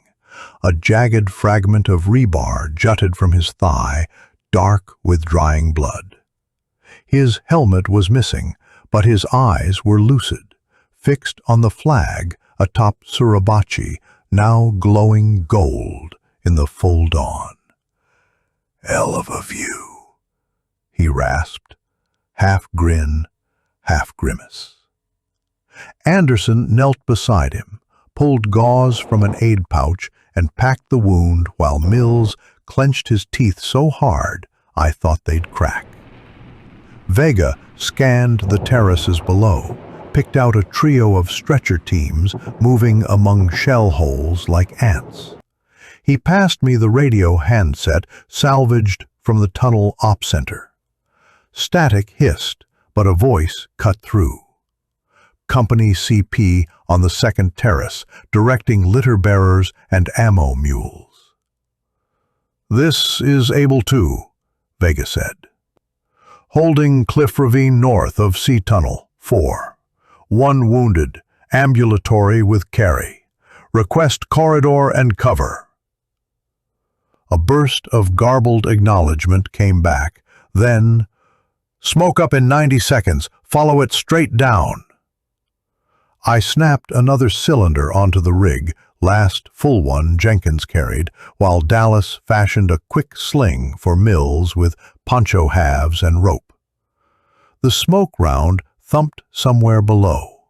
Seconds later, thick purple folds rose, drifting our way on the onshore wind. It smelled faintly of grapes, absurd on this sulfur island. We descended through that cloud, coughing violet plumes, until the ground leveled into churned sand, pitted with craters half full of seawater. Corpsmen waved us into a shallow communication trench. The first friendly faces since the fork. Eyes rimmed red, uniforms ghost gray from ash. But alive. They took Mills, slid him onto a stretcher, started him toward the beach, where a dozer blade had pushed up a rough causeway to the surf line. Behind us, explosions climbed the cliff again, probably engineers sealing the sea tunnel for good. Every detonation sent a sharp gust of sulfur inland, but the breeze off the ocean thinned it before it reached us. I tasted only salt now, copper from bitten lips, and the burnt metal aftertaste flame always left in my teeth. "Battalion's pulling us back to the sand spit for reorg," a lieutenant shouted over the din, pointing south. "New line, consolidates on Terrace 3. "You boys look like you earned first ride." Ride meant Amtrak, maybe LVT, loaded with ammo for the next push. It would deposit fresh troops and haul the spent ones, the burned ones, the quiet ones, back to ships or aid stations. I wasn't sure which category we fit. We joined a column trudging down a slope so chewed by shellfire it felt like walking across slag. The black sand turned sponge soft, stepped where water pooled. Each boot plunged ankle deep before finding purchase. Rain squalls blew in short bursts, coating helmets in shimmering beads that steamed away on contact with hot rock. Above, friendly fighters droned low, strafing northern ridges where resistance held. At the foot of the incline, surf rolled onto a plateau of fresh-laid matting. A line of Amtraks idled, scarred steel boxes, ramps open to receive cargo of bone-tired men. Their exhaust mingled with sea spray, making a warm fog that smelled of diesel and brine. Corpsmen worked triage tables under parachute silk canopies. Beach engineers stacked satchel charges like cordwood, ready to follow the infantry back inland. I unslung the empty flamethrower, set it gently on a pile of spent tanks. The metal clinked, lighter than I remembered, as if the island had taken half its weight for itself. My shoulders rose an inch without the straps. For the first time since the ramp dropped, I could roll them without pain. Anderson stood beside me, gaze fixed on the horizon where Suribachi's peak cut the sky. The flag was still visible even from here, a stitch of red-white in bruised clouds, weary. "All that way," strained, he murmured. "And it's still flying." Determined. "Means we go back up," I said, surprised my voice held steady. He nodded once, more resigned than afraid. Resigned. "Yeah. Just long enough to catch breath first." A corpsman pressed canteens into our hands. The water tasted of iodine and rubber, but it slid down better than sulfur any day. Vega strode over, face streaked but eyes sharp. Direct. "Resupply comes with the next wave," he told us. "Fuel, ammo, rations. We get 10 minutes on the beach, then we're back inland, North Sector this time." Dallas groaned, but started cleaning his BAR anyway, fingers moving by habit even while his eyelids drooped. Jenkins scavenged fresh batteries for the radio. Mills had already disappeared toward the hospital ship anchor line, silhouette small on a litter borne by 2 Navy corpsmen wading into foam. A shell screamed overhead, a long-range shot from somewhere deeper on the island. It detonated out at sea, a white plume among waves, harmless but loud enough to remind us it wasn't over. Everyone ducked, then straightened with the same weary shrug. 10 minutes could end any second, and we'd still call it a rest. The Amtrak's ramp clanged shut behind a load of wounded. Its tracks churned black sand and slid into the water, engine grumbling. Spray glittered golden under the rising sun. For a fleeting instant, the beach, pocked and smoking, looked almost beautiful, like morning after a storm when wreckage gleams clean before rust sets in. I refilled the Zippo from a corpsman's spare fuel bottle, slid it back into the gauntlet pocket. The pilot spark would be ready when the hose hissed again. Above the roar of surf, artillery, and engines, I thought I heard the faint drumming of marching boots. Fresh Marines coming ashore, their rhythm sure, unbroken. They'd need the path we'd carved through sulfur and flame, and we'd need their strength pressing onward. Vega tapped my arm, commanding. "Load up," he said, determined. "Next ride's ours." I hoisted a new flamethrower unit from the resupply crate, slung it across tired shoulders, felt its fresh weight settle like a familiar promise. The beach trembled under another distant blast, but the water kept rolling in, indifferent, cleansing the black sand grain by grain. We walked toward the waiting track, toward the island's smoking heart again, our footprints filling behind us almost as fast as we made them. The Amtrak's ramp bit into the sand with a hollow clank. We filed in past stacked crates of K-rations and fuel, their cardboard reeking of gasoline and wet ink. Inside, steel walls sweated condensation, dripping onto the plank floor, already black with boot mud. The driver slapped the hull twice, signal for the ramp to crank up, and the world outside shrank to a sliver of gray surf before the plate sealed shut. Engines revved. Vibration rattled teeth, shook loose ash from uniform creases. We pressed shoulder to shoulder on bench rails, fresh tanks clinking, rifle stocks chewing into thighs. No conversation, just the mechanical growl, the hiss of rain squalls pelting armor overhead, and the distant bass of naval guns punching the sky behind us. Up front, a hull-mounted flamethrower belched a quick test spurt into seawater, orange reflection rippling under the bow like molten glass before the wave chopped it away. We lurched forward, treads gripping the black sand and dragging 50 men plus ammo toward the next terrace. Slanted vision ports let in flickers, broken sky, the bruised flank of Suribachi receding, plumes of smoke curling like question marks over the island's spine. Someone coughed, dry, raked by sulfur residue. Someone else thumbed a St. Christopher medal, lips moving soundless.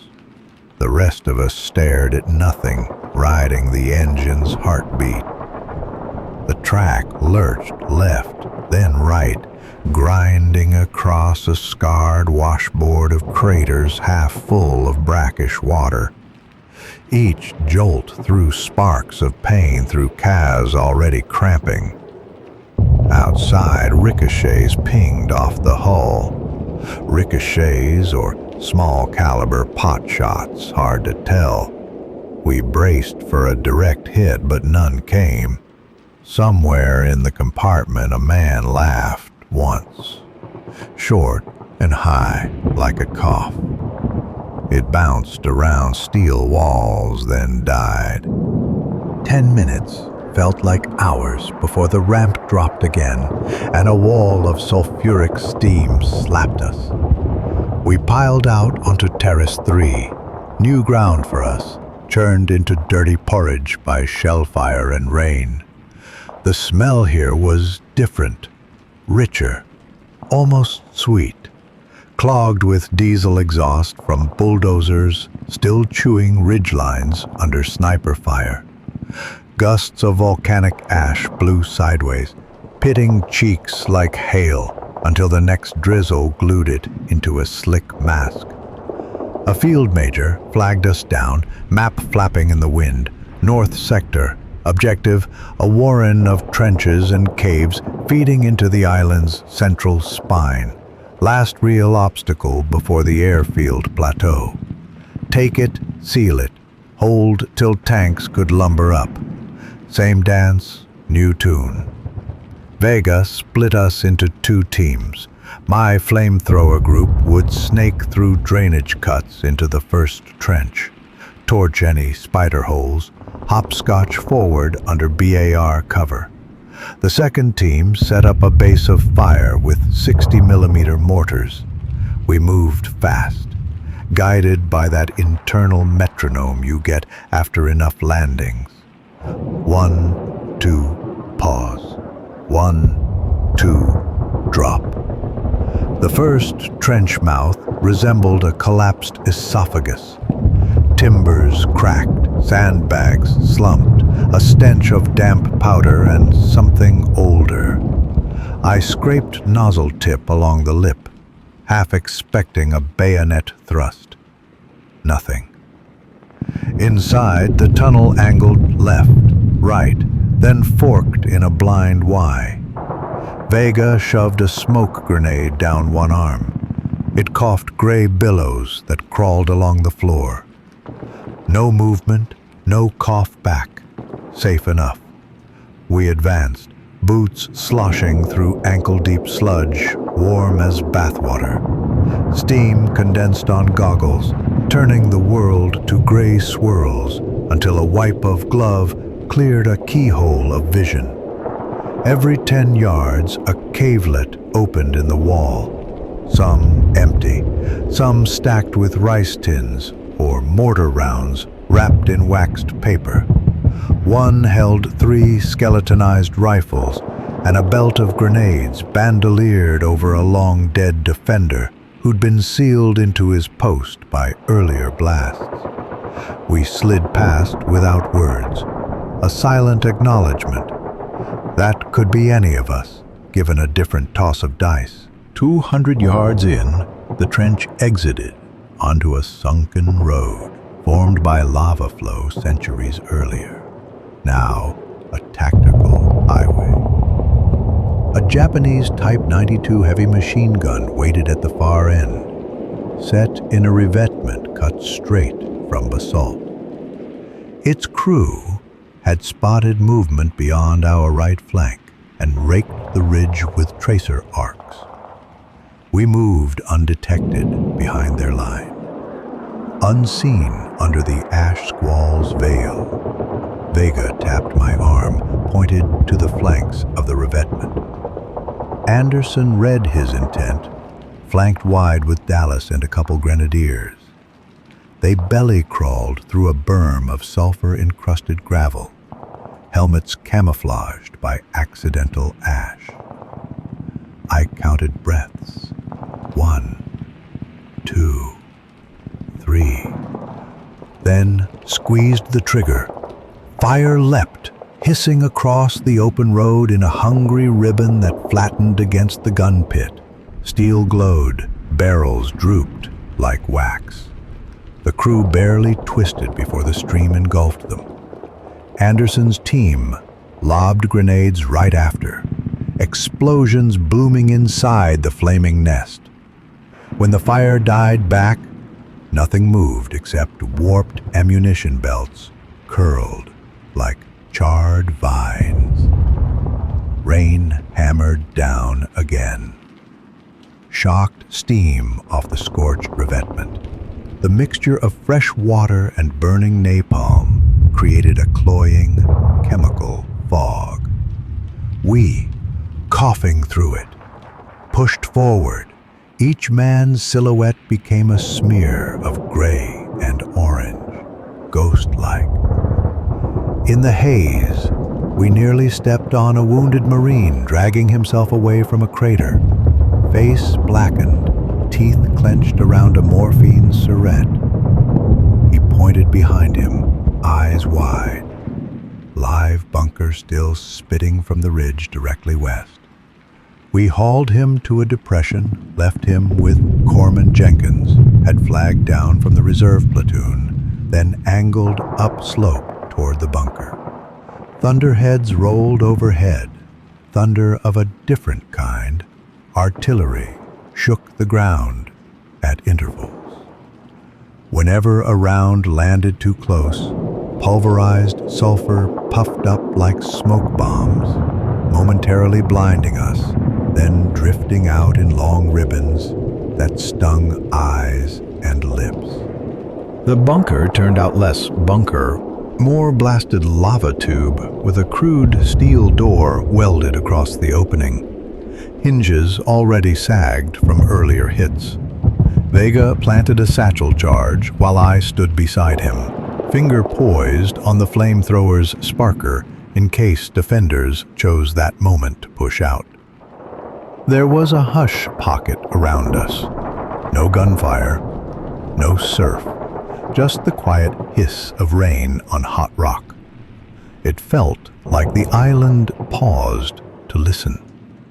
The satchel boomed, door folded inward. Vega kicked debris aside. We swept with flashlights.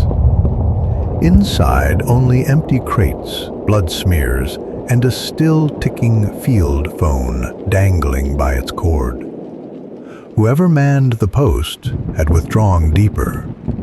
Deeper meant tunnels again. My stomach clenched. Memories of the generator cavern, the collapsing ladder, fire sucking air from lungs, all replayed in an instant. Vega saw the look. "We clear to the airfield," he said. "Engineers will follow and flood any shafts. You good?" I thumbed the gauge. Half fuel. Enough. "Yeah, let's finish it." We edged along a switchback trench cut with firing steps.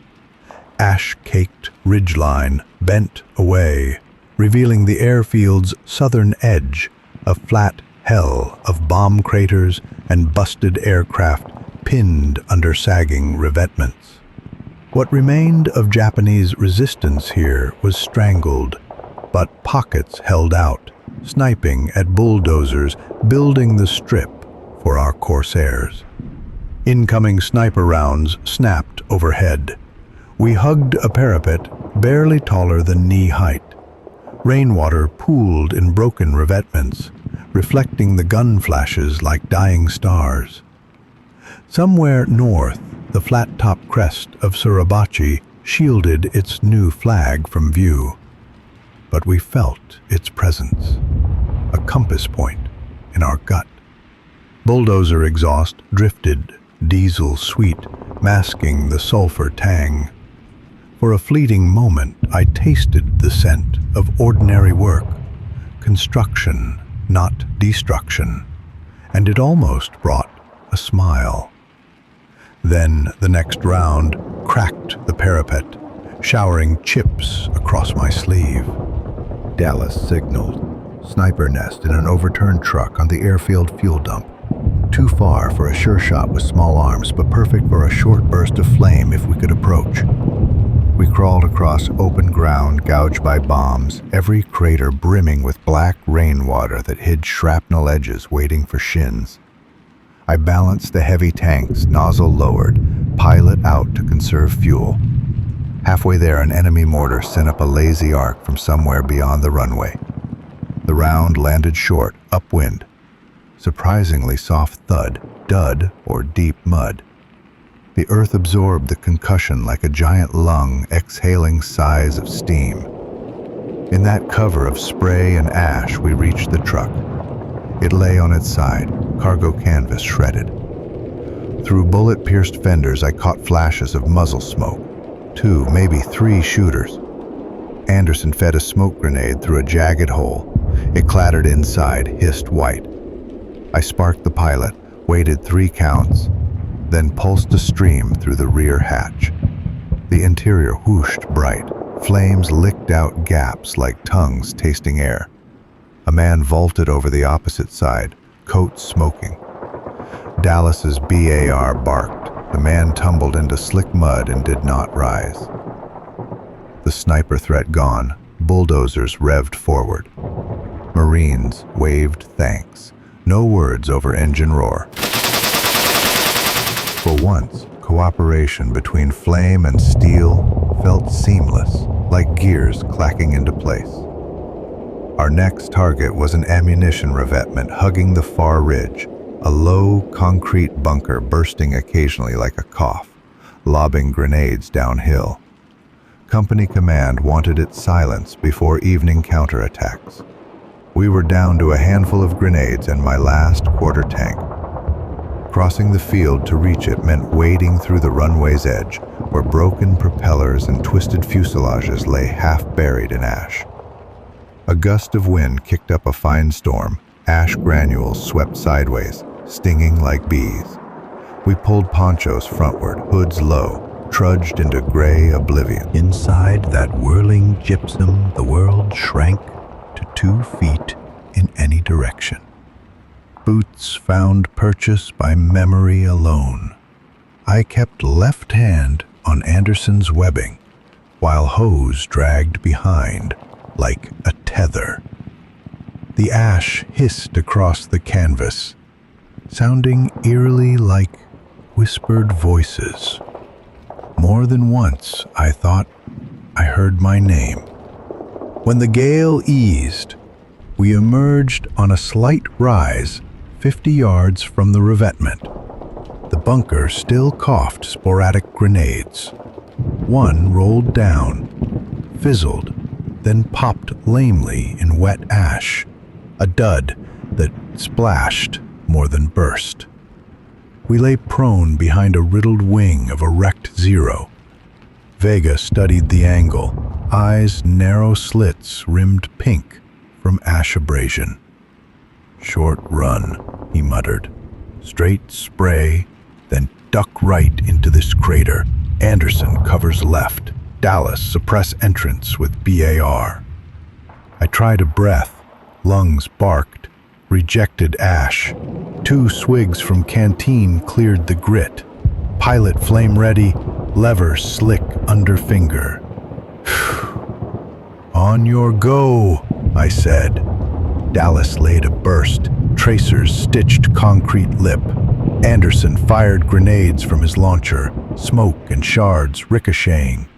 I broke cover, sprinted the open, tanks sloshing. Halfway, a grenade clunked behind, sending up a geyser of wet cinders. Shrapnel pinged off tanks, but didn't pierce. At the parapet, I jammed nozzle through a shell hole, squeezed. A river of orange hell roared inside.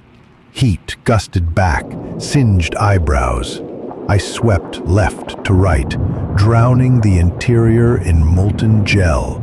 Screams rose, then choked as air combusted. 10 seconds drained to 6 before I released, yanked back into the crater. Concrete cracked. A secondary boom followed. Ammo stock cooked off. A turret top rocketed skyward, spinning like a coin before crashing yards away. Smoke towered, coiling with rain clouds until sky and earth seemed fused. Aftershock faded into patter of rain. Silence gathered, punctured only by distant artillery and the hiss of cooling stone. The revetment's menace was gone, a hollow tooth ripped out. We regrouped behind the crater lip. Vega radioed back. Calm. Objective secure. Word came down. Regiments pushing past us, leapfrogging to the island's midline. Our orders: pull back to terrace for casualty tally, gear check, chow if lucky. Evac rotation whispered like myth. Some units already shipped offline after 72 hours on this furnace. Maybe our turn loomed. We trekked downhill, ash curtain thinning. Surf thunder echoed. I smelled ocean again, a salty bite promising something beyond powder and rot. The runway fell behind. Terraces dipped in gentle grades toward that thread of beach where Amtrak still ferried pallets and hopes. Halfway there, the sun broke through ragged cloud, painting the sea a hard silver. For the first time, I realized the air no longer tasted of sulfur. Wind had shifted seaward, carrying the island's breath inland instead of toward us. Rain washed ash off shoulders, traced rivulets down rifle barrels. We walked through shimmering steam, ghosts cooling in morning light. On the beach, stretcher lines flowed like slow rivers to anchored landing ship tanks. Engines rattled, gulls screeched, but underneath was a hush. Men too tired for chatter, simply moving where pointed. A chaplain knelt beside a row of poncho-covered shapes, whispered last words to unhearing ears. Not far away, cooks ladled watered soup into tin cups for the living. A corporal with a clipboard directed us to a supply pit, Flamethrower cylinders stacked in pyramids, fresh steel gleaming almost festive among ruin. He ticked our names, logged ammo usage, checked for wounds requiring more than tape. My hands trembled when he touched them. I hadn't noticed the burns creeping across knuckles. He dabbed ointment, wrapped gauze, never looking me in the eye. Too many hands to fix. Then came the words we'd half hoped for, half feared. Commanding, 2nd Battalion rotating to the transport anchorage for 48 hours. Gear stowed, med check, then load onto the LST at 1600. Relief felt strange, thin, fragile, liable to break if spoken aloud. Vega merely nodded. "Pass it," he said. We lugged kit toward a waiting LST, pulled nose first onto the beach, its ramp gaping like a whale's maw. Inside, cots lined the bay deck, canvas stretched tight. A medic handed out oranges, the first fresh fruit since Saipan. I bit through peel, let juice burn away ash. Sweetness shocked nerves awake more than morphine. As we settled, the ramp clanged shut. Engines rumbled, hull shuddered free of sand. Through a porthole slit, I watched the shore recede. Black beach, shattered vehicles, tiny figures still ducking mortar smoke. Above them on the mountain summit, the flag fluttered steady, impossibly calm.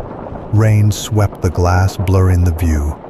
My eyelids drooped, weight of sleepless nights descending like lead blankets. The LST pitched into a swell, rocking us gentle as any cradle. Somewhere below, engines hummed a lullaby mixed with distant surf. I closed my eyes, and for the first time since stepping onto that black sand, the island's smell faded from memory, replaced by salt wind and orange tang. But even in that half-dream, I knew we'd return. The flag might stand, yet the island still breathed beneath it, lungs of fire and tunnels and ghosts not done speaking. And we were the only translators it had left. The engines drummed, low and even, a sound that might have been soothing if my nerves weren't still wired to every concussion I'd heard since the landing. Somewhere aft, welders ran torch repairs on an LVT, the acetylene hiss blending with gull cries overhead. Resigned. Diesel exhaust drifted through open hatches, mixing with salt wind until the deck smelled like a workshop set adrift on the Pacific. Relaxed. I found a spot on the portside catwalk where the sun cut a thin triangle between stacked crates. Leaning against a bulkhead, I let warmth soak through the canvas jacket, half drying the crust of mud and ash that seemed welded to the fibers. Relieved. Each breath came easier at first. No sulfur, no cordite, just brine and distant tar from the fleet's smokestacks. Wary. My lungs didn't quite trust it. They waited for the sting, the burn, the hidden poison. Tense. When none arrived, they still flinched at every shout on the deck, expecting the next order to shove us back into the fire. Calm. Below, cargo nets swung as sailors and Marines passed crates of 75mm shells hand to hand. The rhythm was smooth, almost lazy. Startled, until someone's grip slipped and a wooden box crashed on plating. Short pause. Everyone froze. No detonation, just ringing wood. Nervous. A short laugh rose. Nervous, too loud. Then the line resumed. Weary. The wardroom had set out a barrel of weak coffee. I cupped a lukewarm tin mug, stared into the dark surface, and saw the island reflected upside down, a jagged silhouette with that tiny flag still fluttering atop Suribachi. Impressed. It was incredible how far the banner carried. You could stand 20 miles out and still pick out its pulse against the sky. Thoughtful. A signal flare that never burned out. Grim. And yet it wasn't victory. Not yet. Sarcastic. North of the mountain, the terrain flattened into a labyrinth of ridges and gullies the brass kept calling open ground. Disgusted. 40,000 yards of hell that didn't know it was open, stitched with spider holes and sappers who'd crawl under your sleeping roll if you let them. Dread. That was where we were headed after 48 hours of rest. The ship rolled gently. Metallic groans rippled through the hull as swells lifted the stern. Every so often, a louder thump shivered the deck.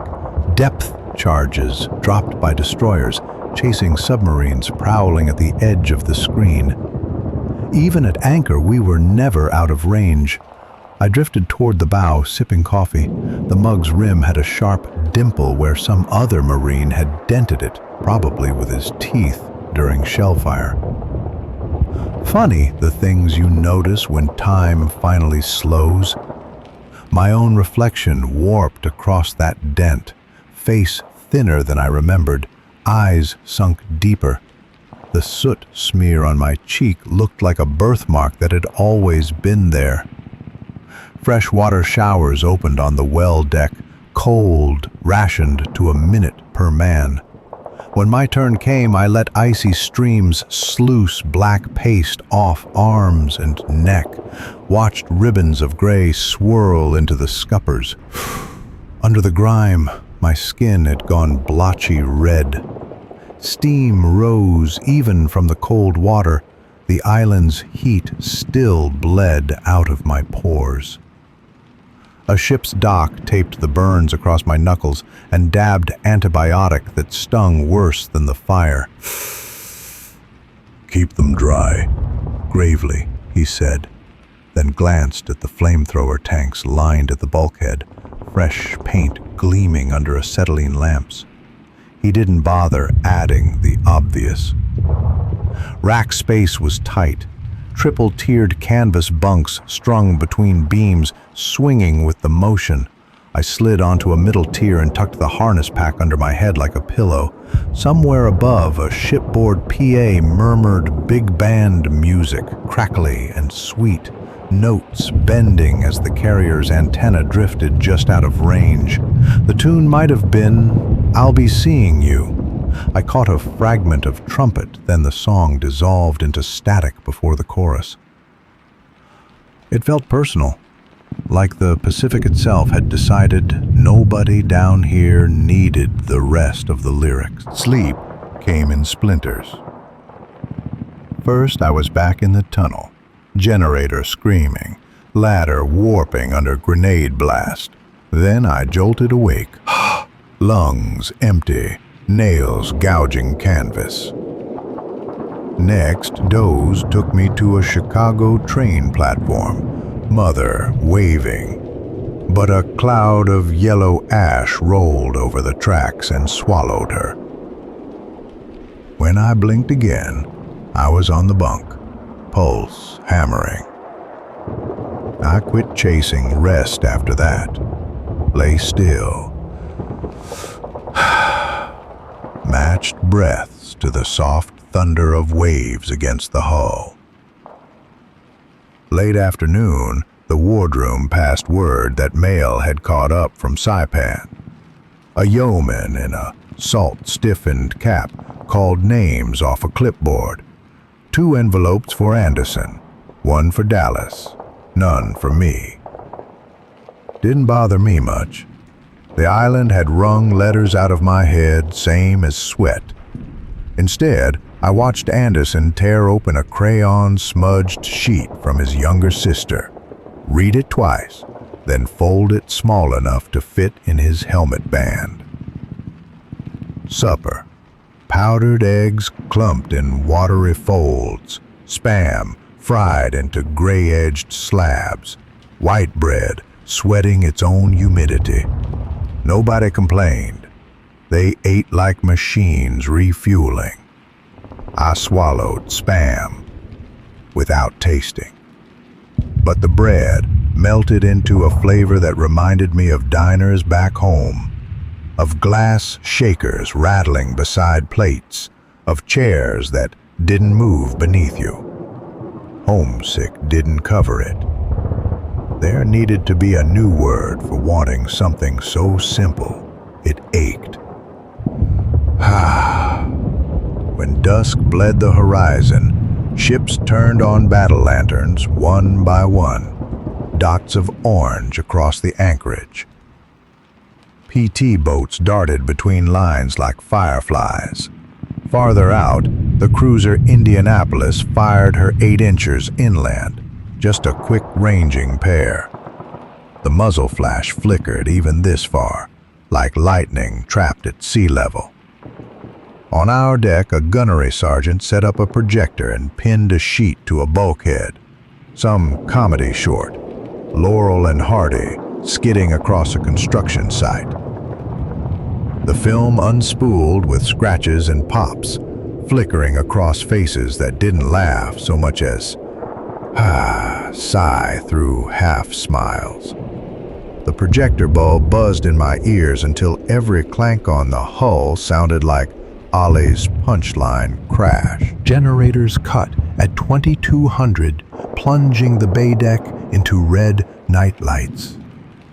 I wandered topside again.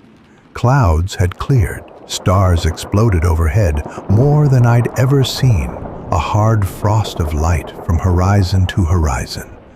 No haze, no ash, no smoke funnels. The Milky Way looked like a sandbar, bright, distant, unreachable, but promise all the same.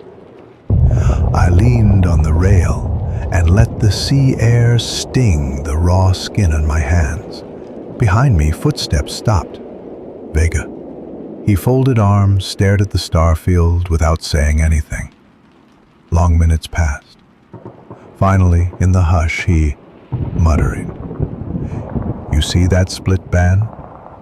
Dark bit running through the stars?" Thoughtful. "The Great Rift," I said. Remembered a school teacher pointing it out once, back when nights were for telescopes. "Yeah," he said. "Looks like a wound, like the sky got torn open." He rubbed his jaw. "Island's the same. We'll keep ripping till nothing holds." He didn't sound proud or angry, just tired, matter of fact. He turned to leave, then paused. Tired. "Get some rack time, Corbin. Briefing at 0530. Nav Intel says the North Slope's riddled deeper than anything we saw. Bring extra pilot cartridges." Then he was gone, boots clanging down the catwalk. I stayed until my fingers numbed, watching destroyer searchlights comb black water for periscopes. Once a whale surfaced, its blow catching moonlight. For a second I mistook it for a torpedo track, body tensing before logic overrode reflex. The whale slipped beneath waves, oblivious to the steel forests bristling above. Return to the bunk. The hum of fans, the mutter of men dreaming, the occasional bark of someone fighting through a nightmare. I lay flat, counted my heartbeats until numbers blurred. Dreams came again, but different. This time I was walking on new sand, white as flour, surf gentle, no ash in the air. Kids built sand castles, gulls skimmed low. I carried the flamethrower still. Its weight felt absurd in that place, but the tanks were light, hollow, empty. I set it down and it tilted, harmless as driftwood. When I turned, the flag from Suribachi stood planted in the castle's highest tower. A girl laughed, waved, and the dream folded in on itself, falling away like film caught in a projector. At 0430, a bosun's pipe shrilled us awake. Lights flared, white, merciless. Orders rolled down the bay. Breakfast, gear inspection, weapons issue at 0515. I swung legs off the bunk. Feet protested, but they held. Gauze cracked on knuckles. I flexed fingers, felt skin tighten where ointment had dried. The gesture reminded me I was still here, still moving. Messline served oatmeal thick as glue.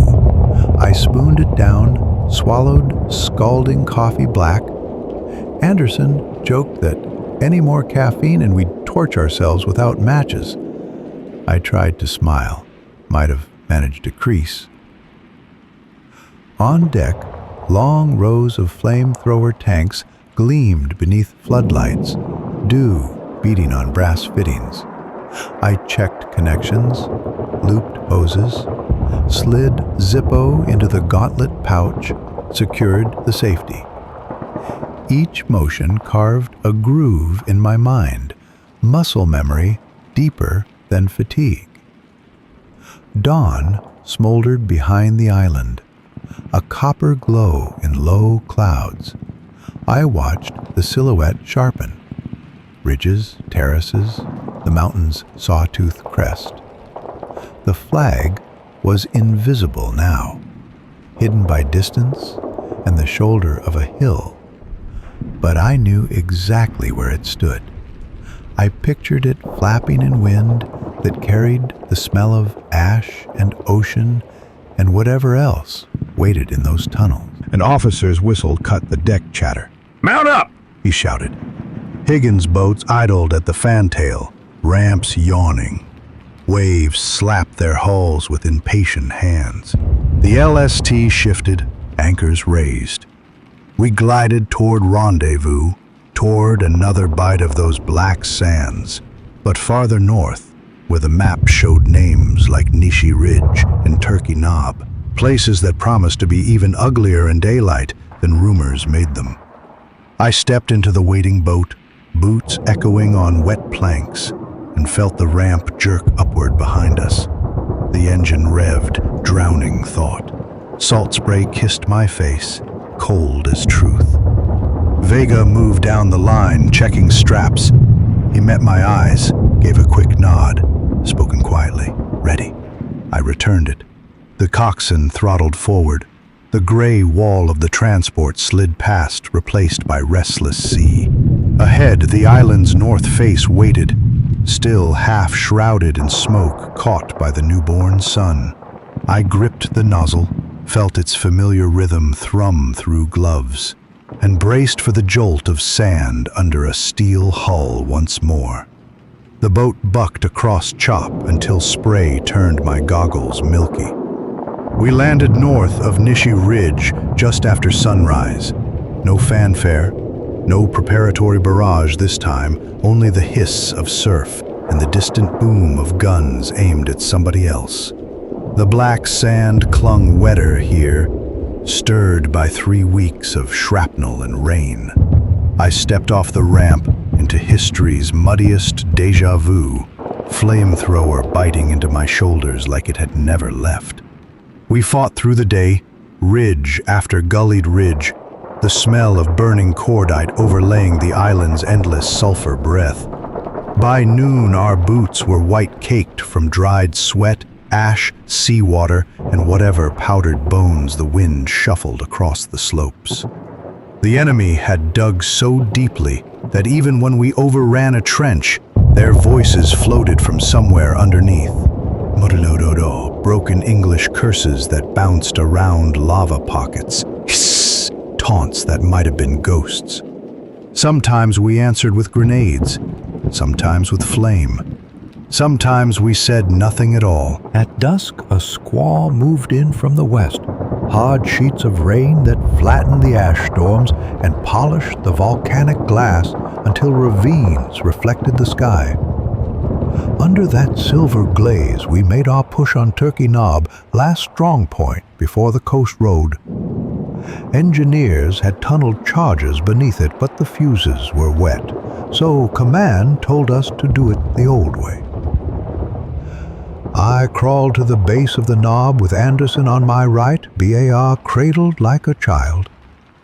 The pillbox slit above spat one round at a time, deliberate, confident. I thumbed the pilot spark. Blue flame danced in the rain. A blind toss of smoke grenades gave me 5 seconds of cover.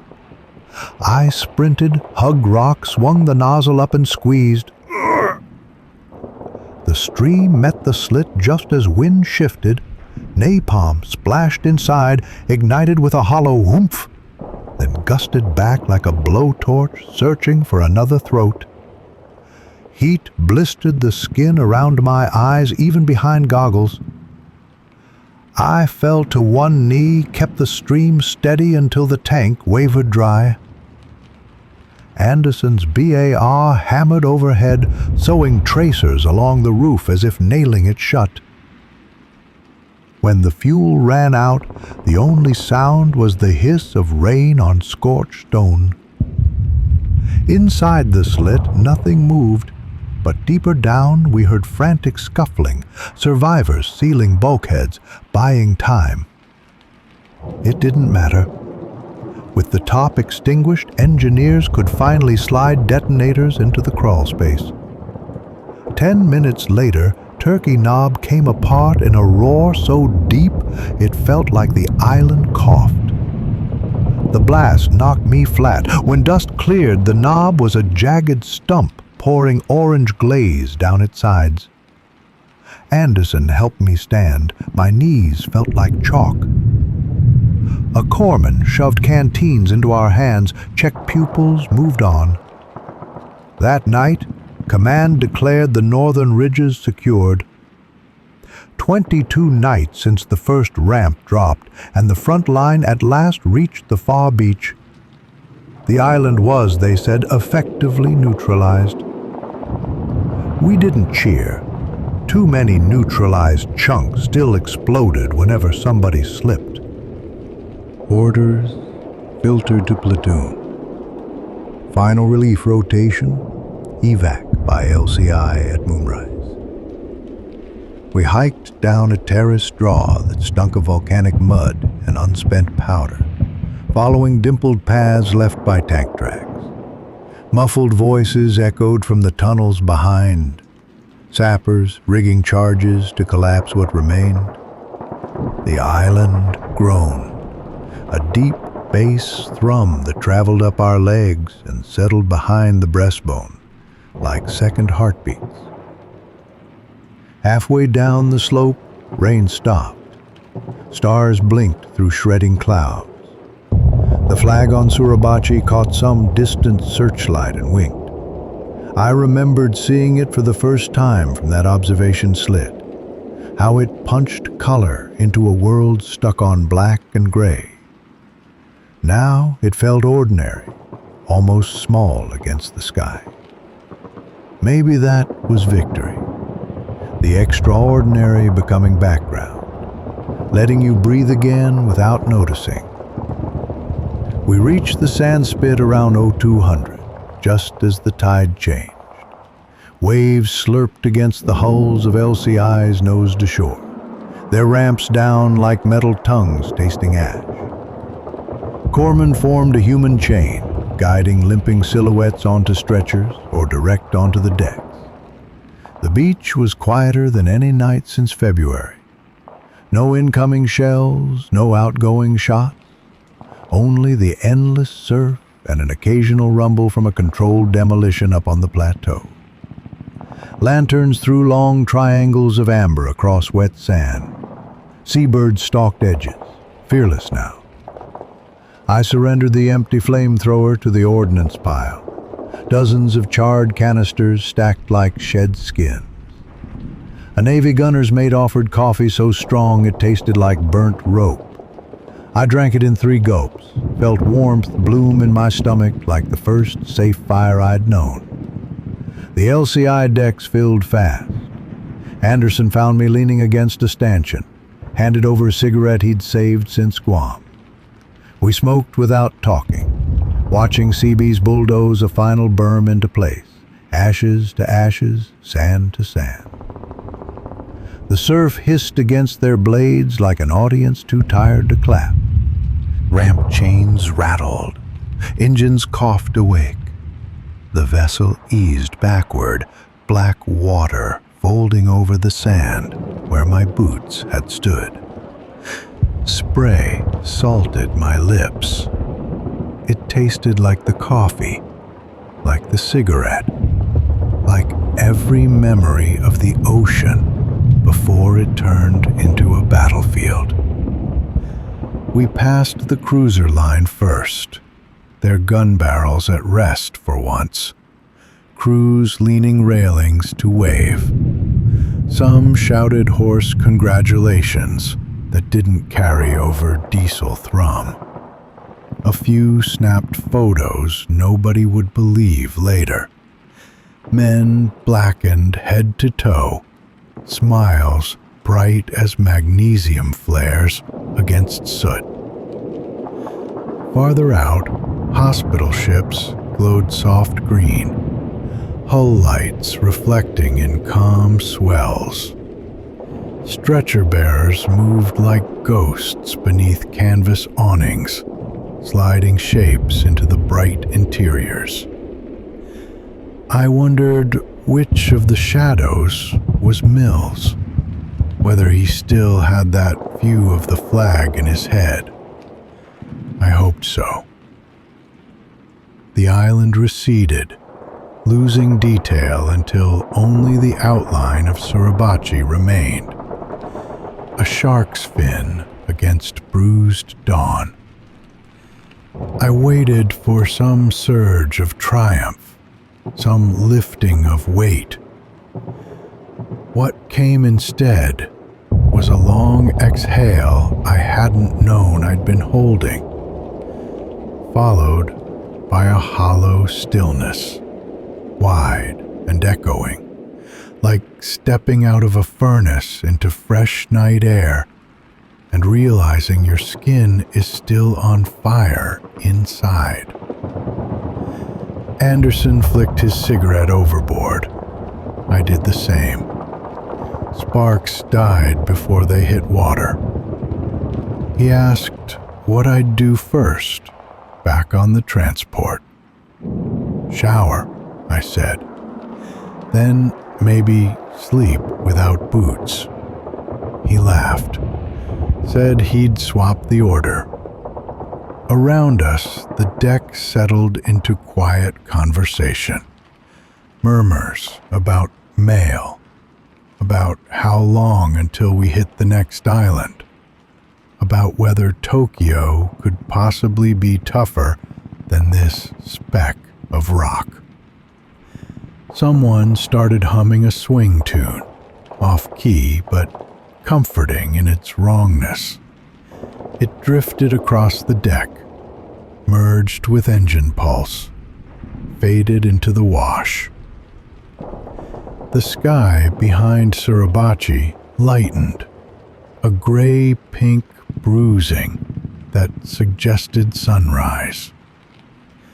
The flag up there would shimmer red and white soon, bright against new daylight. But I didn't need to see it. I felt its tug the way sailors feel north in their bones. I touched the gauze on my knuckles, edges stiff, center damp with healing, and watched the island slip behind a curtain of ocean mist. Foam feathered in our wake, smoothing the scars we'd carved into surf on the way in. Somewhere beneath that water lay coils of spent hose, fragments of steel cross-tank traps, helmets rusting into coral. I closed my eyes, listened to the engines, the gulls, the distant detonations that would keep rolling until every tunnel snored its last poisonous breath. The island would quiet eventually. Maybe the ash would crust over. Maybe grass would find purchase. Maybe someday tourists would climb Suribachi and feel a chill they couldn't name. But for now, the Pacific wind skimmed across my face, clean and sharp, smelling of nothing but salt and possibilities. For the first time in weeks, the night felt wider than the island's shadow. I breathed in, tasted only sea, and let the black sand fade behind me.